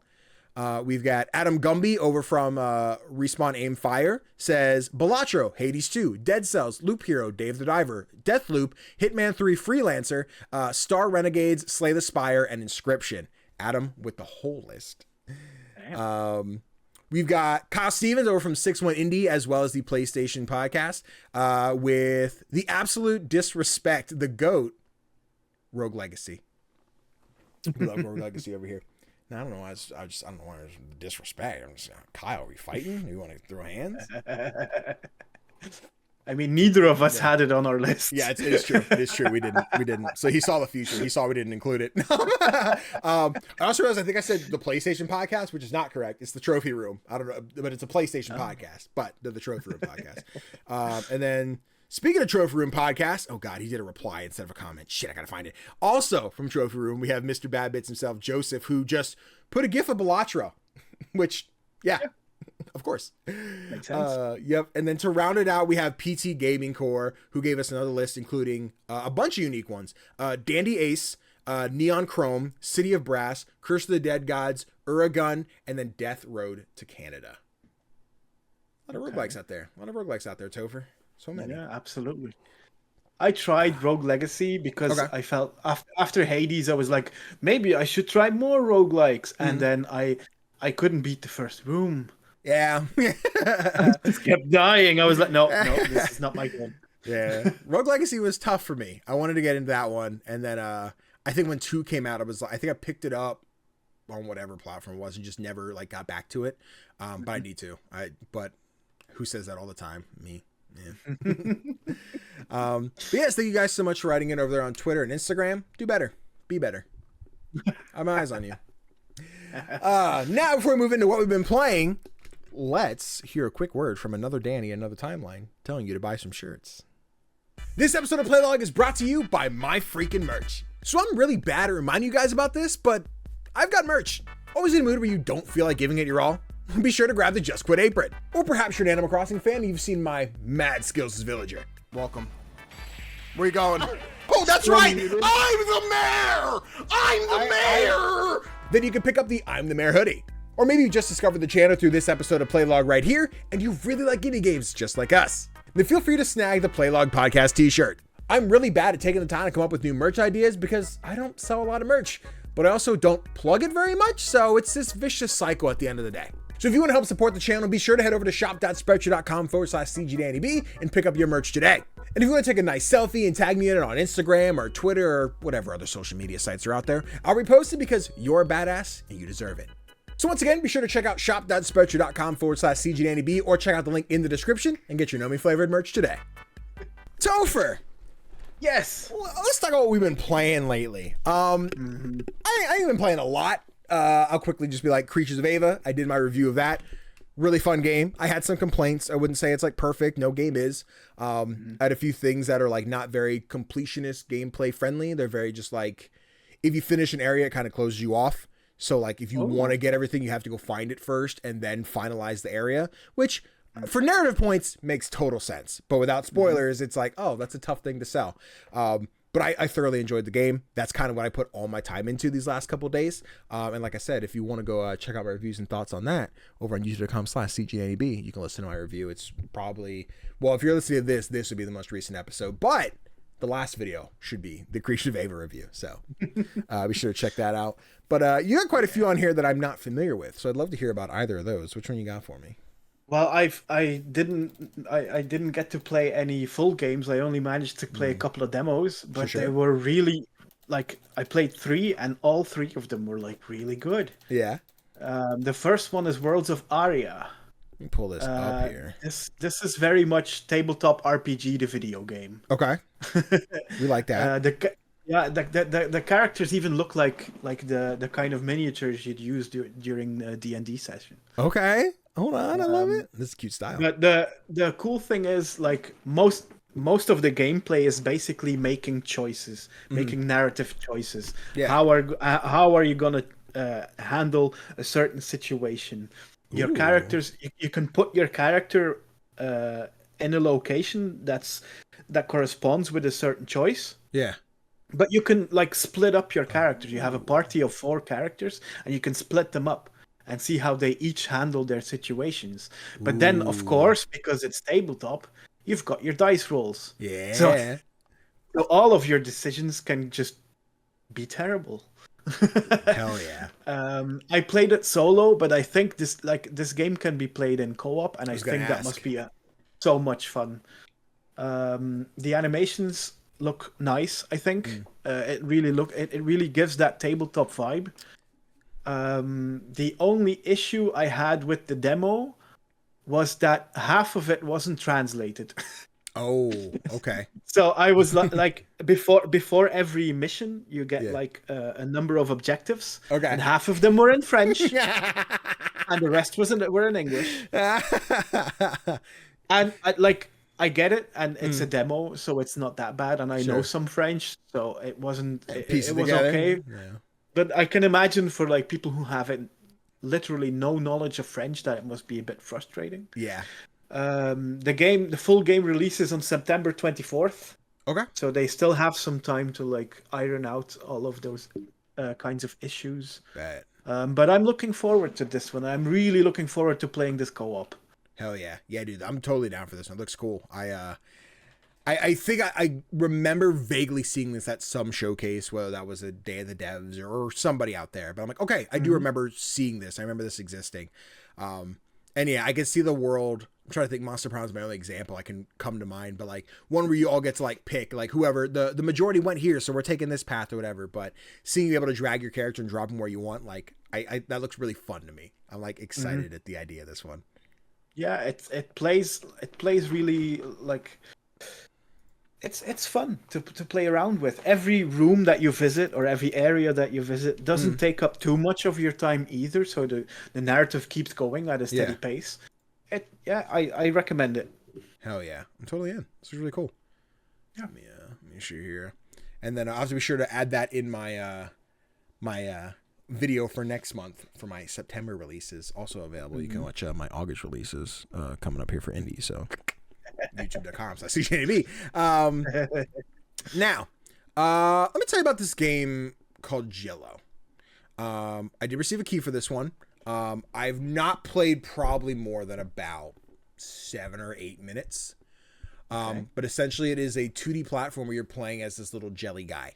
And the way it works is you kind of propel yourself almost like a slingshot. You like drag back in the controller. When you let go, you'll fling across the thing.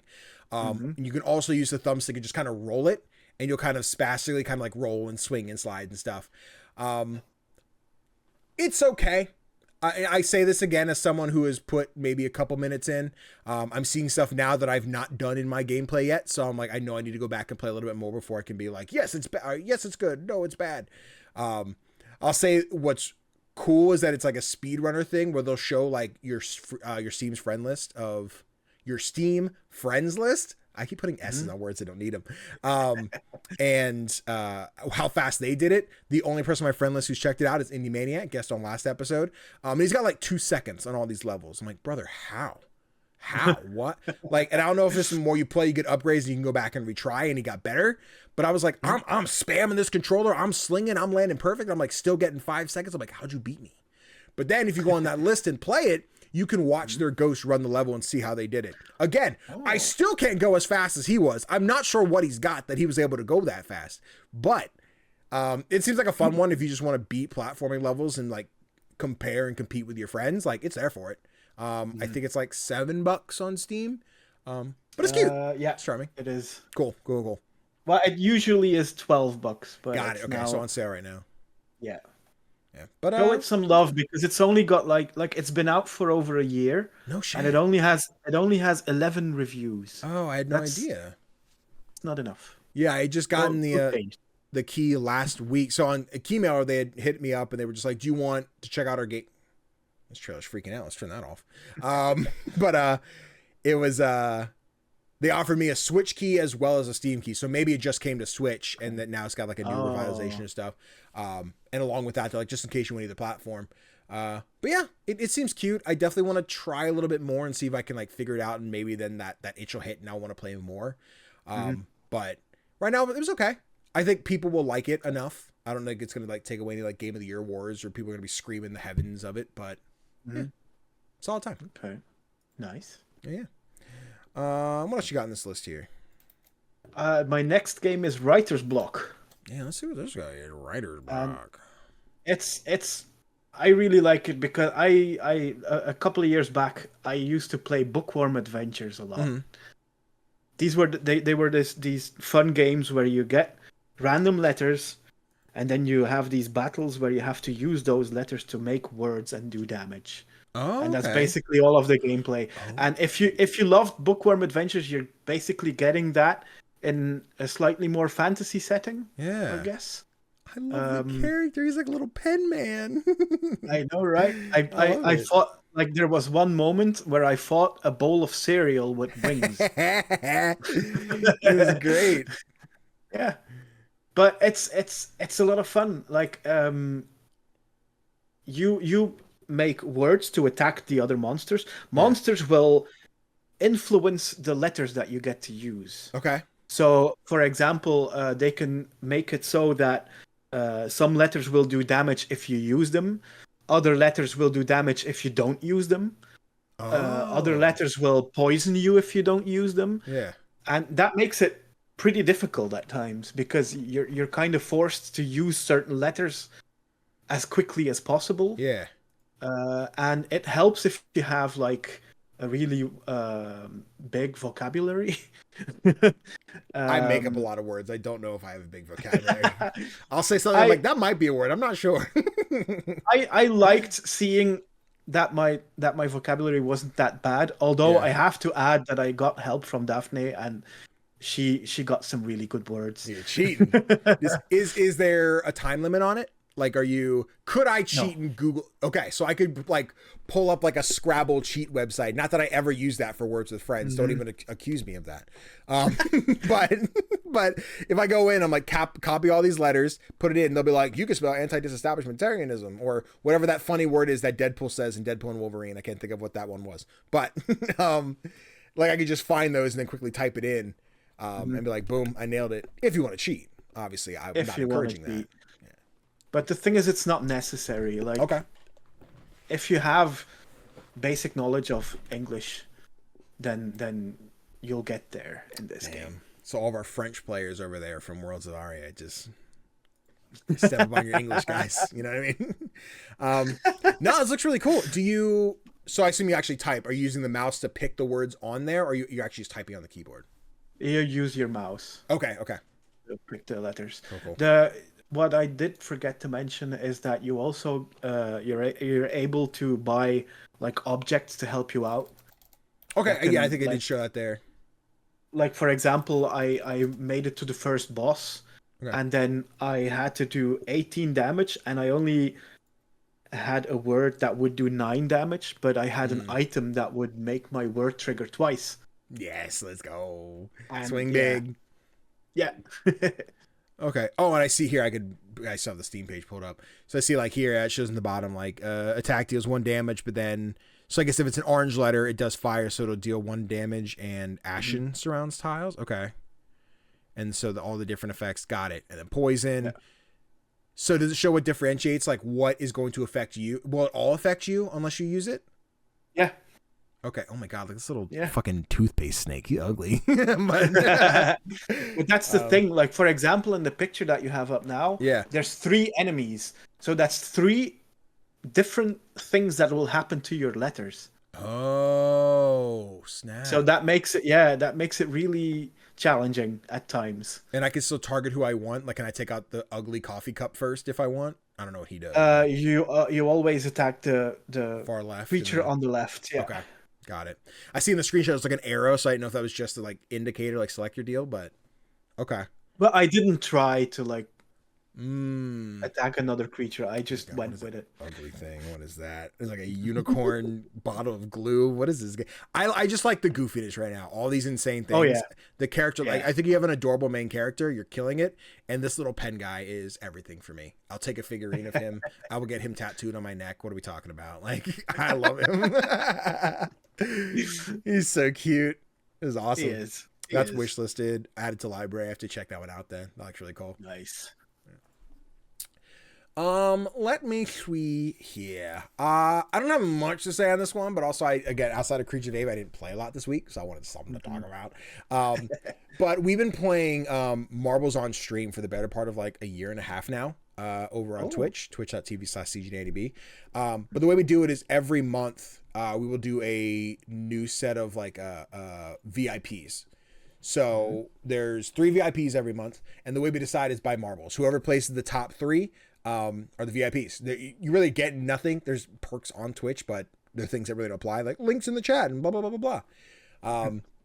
But yeah, it's all RNG. If you're a streamer, this is like it's a free game to play. It doesn't cost you anything. You can buy extra currency and stuff for skins and everything. But if you just want to play, you can. The way it works, the streamer pulls it up, you link it with your Twitch chat, and then when you hit, someone in chat will type !play. It'll make a marble in the game with their name on it, and then you just hit go, and then everything just rolls.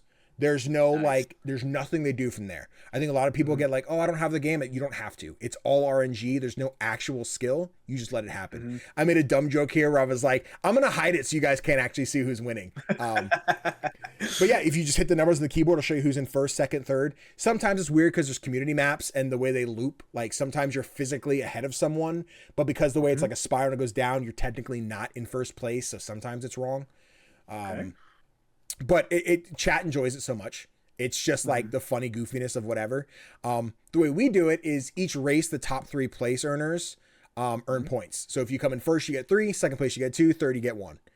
By the end of the night, whoever has the most points, there'll be 1, 2, and 3 VIP. We also have the mod squad. If any of the mods win, they get like a pool of points. And then those points, if they have any of those top 3 places at the end, they'll get to pick a viewer and be like, you're the VIP for this month. They get to work together for that. And then if I win a race, I do a thing where I throw on some like copyright free Doom music and I'll do like, I'm taking your points. And then whoever's on the list, I'll have search engine here, cause I don't want to activate her, randomly pick a number between 1 and however many like winners we've had. And then I'll take their points. They go into my pot. And then before the final race, I'll do it again. And all the points I've collected go to one person. So someone could be in last place, like, I'm not going to win. I only have 2 points. The guy in first place has 25. I'm like, there's 30 points in my pot. I took 30 points today. If you get picked, you could jump to first place. You'll never know. It's anybody's game till the end. Nice. We've only been doing that for a couple weeks now, or a couple months now. So like the first time I accident, like it went to the person in first place. So they basically just doubled their points. I'm like, okay, they're not losing. We just made the rich richer. That's all we did. But then this past month, I'm pretty sure it went to somebody on the lower scale and they jumped into third place. So it always like messes up like the ordering, and someone be like, I'm going to win. Oh no, I got kicked out. I can't do it. It's always fun. There's no like real world consequences to it. Like you just get a fun little badge next to your name for a month. Like that's always cool. And chat seems to enjoy it. We also have like I make a dumb joke that it's pay to win, and technically it is. But if you subscribe or gift a sub, you get a point. So sometimes someone will come in and gift 5 subs and be like, all right, you got 5 points. And that's what made it hard for like people who can't financially support or can't just throw subs around like that to compete. So that's why we added the extra like earn points per your place. And that seems to have tipped the scale. So if you want to support, and like, you know, I'll never say no to some gifted subs. I appreciate those as the streamer. But it still gives the people who are playing, you know, for free, not to sound sleazy, but the people who are playing for free, not trying to financially, you know, contribute, still can play the game and not be left in the dust. So it's really cool. Now if someone comes in and gives 50 subs, I'm like, oh shit, I don't know what to do about that. You're just in there, dog. But it's a blast. I just realized that there's like a map maker in the game that you can just use for free. I haven't messed with it too much. It's almost like there's battle passes each season, and those battle passes give you different tools to use in the map creator. So you have different loops and ramps and stuff like that. I've not bought a battle pass. I've not fucked with marbles like that. I literally launch it once a month to do this. But I think it'd be fun to build like a CGDannyB map at some point. I just don't know what all goes into those, but they're cool. I enjoy this game a lot. Again, it's free, so if you're a streamer and you just want to play some with your chat, it's a fun one. I really like marbles. I watched some of your streams where you play this, and it's crazy how you're like invested in this tiny ball that's just rolling down some. It's so much fun because then all of a sudden you're way in the lead, and then you just get stuck somewhere, and everyone just passes you. And it's so funny because there's so many great clips. I'm bad at editing them because I have to like figure out which each clip was, because there's no like immediate context without watching it. But I know this past week when we streamed, like I said, I do the weird like villain arc thing where all of a sudden I take first place, so like I put in the evil music. The moment I did it, you can fall off the map. You can, like, if you go off a ramp wrong or you miss a turn, you just go flying. So I was just like, I'm in the lead. I'm about to take your point. And then I just fell off the map and died. And I just turned off the music. I'm like, this is stupid. I hate this game. I never got to do my bit. This is dumb. But chat loves it. And then you can like, there's no actual commands. There's no like boost or anything, but they'll type them like there is. They'll be like, exclamation point, win the race, exclamation point, 10,000% boost, exclamation point, throw Danny off the map. And like, they'll just put dumb commands that don't do anything, but they're funny. And it shows how invested they are. Like earlier we talked about like Call to Lamb, people being in love with like seeing themselves in the screen. I think this does that same thing. And most people just play it to play it. They're like, oh, you won, congrats. But having the fun little mini game with it in the VIP, I think is like really cool. So fun times. Nice. And who knows if we start getting more successful over on Twitch, you know, maybe with some game giveaways and stuff, when I can afford to just buy all the humble bundles and be like, oh, I have these games, let me give the keys away or something. You know what I mean? No, I'm just but yeah. Now you got one more on here, which I also played a little while ago, but it was embargoed. I didn't get to talk about it then, but I didn't get to talk about it. Yeah. I was wondering if we already mentioned this one, but yeah, I think it was a weird spot where I got the key like the day before the podcast, but the embargo was the day after. I'm like, shoot, that's not gonna work. Yeah. Well, it's called Dungeon Clawler. Yeah, it is. And if any new game looks like it might make it onto my list of favorite roguelikes, this could be it. Okay. This could be it. Like the game is similar to roguelike deck builders, but you don't create a deck of cards. You create this bunch of items that you can grab with your claw, like at the fun fair. And just as at an actual fun fair, the claw is infuriating at times because it'll pick things up, but then because of its stamina or whatever, it's dropping things along the way, and I'm like. Yeah, or you grabbed one too many items and it's just like they can't quite close, so it drops like the three at the bottom. And But the thing is, I am hooked on this game. I am absolutely I didn't even do that on purpose. But I am completely hooked. Like this game has got its claws in me. Yeah, did it again. No, you're right. This game is so fun. Like I said, I got a key a while back for Stray Fawn. Yeah, they're the ones who are making the game. The guys behind the Wandering Village. But yeah, that's from them. Yeah. I'm pretty sure. I'm not making that up, right? Yeah, Stray Fawn. Yeah. Stray Fawn. Yeah, they reached out like, hey, we know you covered Wandering Village. If you want to check out Dungeon Clawler, it's simple. You run in, you pick up the stuff. There's different characters. I can't think when I played which character. I like the second character, and I forget what they did, but they had like a boost themselves. They did something with like mechanical parts. But like you pick up a chunk of stuff. Oh no, their hook became a magnet. Their hook becomes a magnet. So when you go to pick up shields, swords, and stuff, you're not like grabbing your claw and then dropping them. So you'll drop it and then pick up, everything, and then you drop it in. You have like 50 sword. Hyperbolic here, but you have a bunch of swords and a bunch of shields, so you're defending yourself as well as doing a bunch of damage. So I really enjoyed that character. Yeah, this is a cool one. This is a fun one. It is. It feels like another innovative way of exploring like the boundaries of the roguelike deck builder. Yeah. In the same way that Wildfrost did, and like it. We had, I think it was last year, we had Peglin, which tried to do something different in a similar vein. And I like this a lot more than I like Peglin because it feels slightly less RNG. Yeah. Sorry, my phone was buzzing. I'm sure it wasn't important. Yeah, dude, it's a fun one. I'm excited to see more of it. I don't think it had a date or anything, like a full release. Fourth quarter of this year. Okay. So hopefully sometime before the holiday we'll have a new one of that. I keep going to pull it up on Google and it pulls up Dungeon Crawler, not Dungeon Clawler, and it's just like you messed it up. That's not a real game. But yeah, Stray Fawn, I love their social media presence. I've followed them for a while. They did a fun little series about there is mobile games outside the US. I hate it because there's no like copyright laws over there in China, so they can kind of mess around, do whatever they want. But they'll always just take indie game footage and put it in their trailer.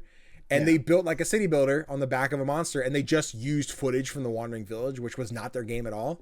But they made a fun little video like, we don't have a mobile port. What is this? And like it's a whole fun thing. But then they also will do like, hey, original development, like Onbo looked like this, and he was doing blah blah blah blah blah, and like he was like a poison, like he had like welts and stuff on him. He looked really gross. But like my comment, I'm like, yo, DLC when ? And like I still get notifications of people finding that and like liking that comment. I'm like, Hey, listen, listen. If it happens, you're welcome, team. You know. Yeah, Stray Fawn's really cool. So thank you for sending me with the key. Oh man, go Clawler. Get Clawler. But also been playing this week. I have a few redacted things I can't talk about yet, and I'm excited for when I can. I'll tell you after what I'm playing, but I can't tell these guys. Actually, I can say the one. I just can't talk about it. I can just say I have it. I'm pretty sure if I just, vamp a little bit and do whatever. And actually, let me just pull up the email, and then we'll just go back to the timestamp. There's no timestamp button, but now we are almost at our 2-hour mark, so let's do indie releases this week. The releasing week of August 8th through August 14th is as follows. On August 8th, we have Steam World Heist 2 coming to PlayStation, Xbox, Switch, and PC. Next up, we got Dungeons and Degenerates Gamblers coming on August 8th for PC. The one that Tofr forgot to put on the indie releases for August video, so you got to fix that, dog? Yeah, I can't be doing that. I appreciate you accepting your faults. I'm glad you got to that pretty quick. Preserve coming out August 8th for PC and Early Access. Deathbound coming out August 8th for PlayStation, Xbox, and PC as well. That one from our friends over at Vicarious PR, the 6-1 guys. Appreciate you. Kyle, Mike, keep doing their thing. Funny story, totally unrelated. I was watching Gerard the Completionist video this weekend about the whole charity thing and blah, blah, blah, blah. And there was a clip from not Indie Land. Whatever event they did at GDC this last year that shit hit the fan or whatever or something like that. I forgot. It was just a clip from it, but the video didn't talk about it. But in the background, I saw one Mike Towndrow from 6-1 Indie, and he was just standing there with his bald ass head looking at Gerard. I'm like, Mike, I see you. I see you, Mike. I see you back there. But yeah, that was cool. But yeah, they're doing PR for Deathbound. So saw it when it packs. Pretty cool looking. Souls-like, so again, not my speed, but August 8th is a busy ass day. God damn. Next on August 8th, we've got Cat Quest 3 coming to Switch and PC, not PlayStation, Switch and PC. Don't hide the title. You guys know you called it Cat Quest Pirates of the Caribbean. Why'd you get rid of it? Put it back. Then August 9th for PC, we've got The Crush House. I can't wait. I have to figure out what I want to do for stream. I want to do something like some big dumb reality show thing. I think I want to record a goofy previously on the Crush House and make some super crazy melodramatic crap video to start. We're like, when did this happen? But yeah, dude. It sounds like so. I can't wait for Crush House. It's so soon. I'm gonna lose so many hours. Then August 12th, we've got Cult of the Lamb, the Unholy Alliance DLC, plus the Pilgrim Pack DLC, coming to PlayStation, Xbox, Switch, and PC. That's a pretty big one. So that's the co-op.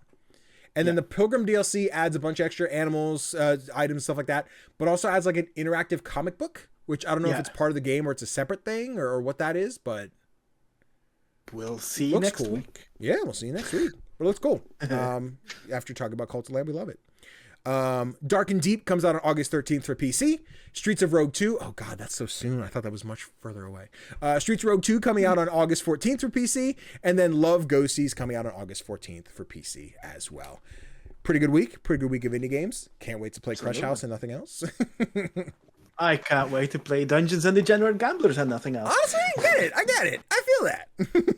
It's the new Balatro. The new Balatro, baby. Yeah, damn. My buddy Chris is going to be playing that one. I know he's excited for it. He heard you talk about it. He was listening at work. He had the Spotify go and everything. Also Spotify did the 5-star review.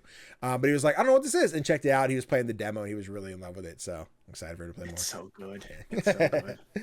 Game of the year. Oh, listen, you're going to fight with Balatra? Listen. If we get to the Game Awards and 2 deck building roguelikes are nominated for Game of the Year, I'll be flabbergasted. I'll be so unready, but that'd be so cool. It would be so cool. Oh, man. But yes, to round out this episode, don't forget you can write into the show and tell us about your favorite indie game, just like Super96 writes in to say, Moonlighter. Developed by Digital Sun and published by 11-Bit Studios, the challenge to try and balance between the shop and the dungeon I find are a neat take on the roguelike and simulation genre, and I'm somewhat of a sucker when it comes to pixel art style. It was also the first indie game that I got to properly own and play. Damn. Episode's long. We can go and talk about Moonlighter all again. If you need to hear me talk about Moonlighter, rewind the episode, run it back. No, this is one of those ones that it's so weird, right? Because I put Shovel Knight and Cuphead as like my top 2 indie games, and I love those and put them. But like Moonlighter, I think is the one I end up talking about the most because I feel like everybody knows Shovel Knight, everybody knows Cuphead, and Moonlighter is one that I think if you know it, you probably heard me yammering on about it. But if you don't, oh, you missed it. Let me get you, right? Like I love Moonlighter so much, and I want to assume that this is one where Super's like, I heard Danny talk about this game. Let me check it out, and then fell in love with it. If I recall in conversation, I think in chat, Super's like, oh, it's on Netflix. I'm playing it on my phone. Super, you can correct me if I'm totally wrong on that. But yeah, you can play it on Netflix. So if you have a Netflix subscription, Moonlighter's on there. So you have no excuse. Unless you don't have Netflix because it's expensive, I get it. Yeah. It's one hell of a first indie game to have. Yeah, honestly. You gotta be let down by everything else. Yeah. Ah, man. Yeah, we love Moonlighter. We should be the Moonlighter podcast. We might rebrand. We'll talk about it. We'll talk about it later. Okay. Yeah, let's talk about it.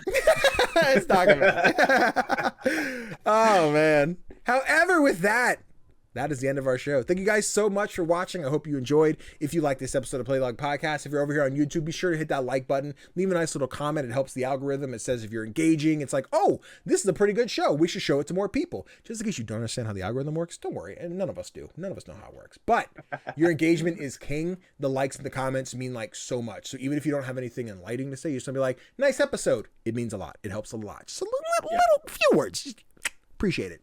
And then, of course, if you're on Spotify and the audio services, be sure to leave that review. That also helps us. Again, engagement king. Please help us out.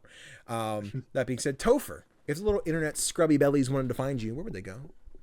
They can find me as Play Nice Kids, and I recently found out that on Instagram I don't have the dots or underscores. It's just one word. So just to make it like really easy to find me, it's either with dots between the words, underscores between the words, or one word. Just go ahead and try and find me. I want every new platform that comes out, you do Play Nice Kids with a new symbol in between. Like I want the next one to be backslashes. Then I want like question marks, like Play Nice Kids. Like it's.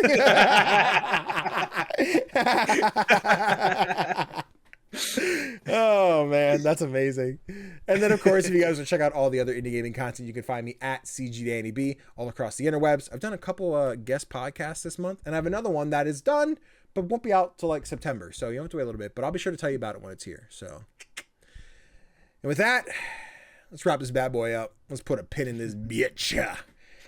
Tofr, thank you again for joining me. Another great episode. Thank you. Of course. I'll see you guys next time. I have anything mean to say. I'm being nice this time.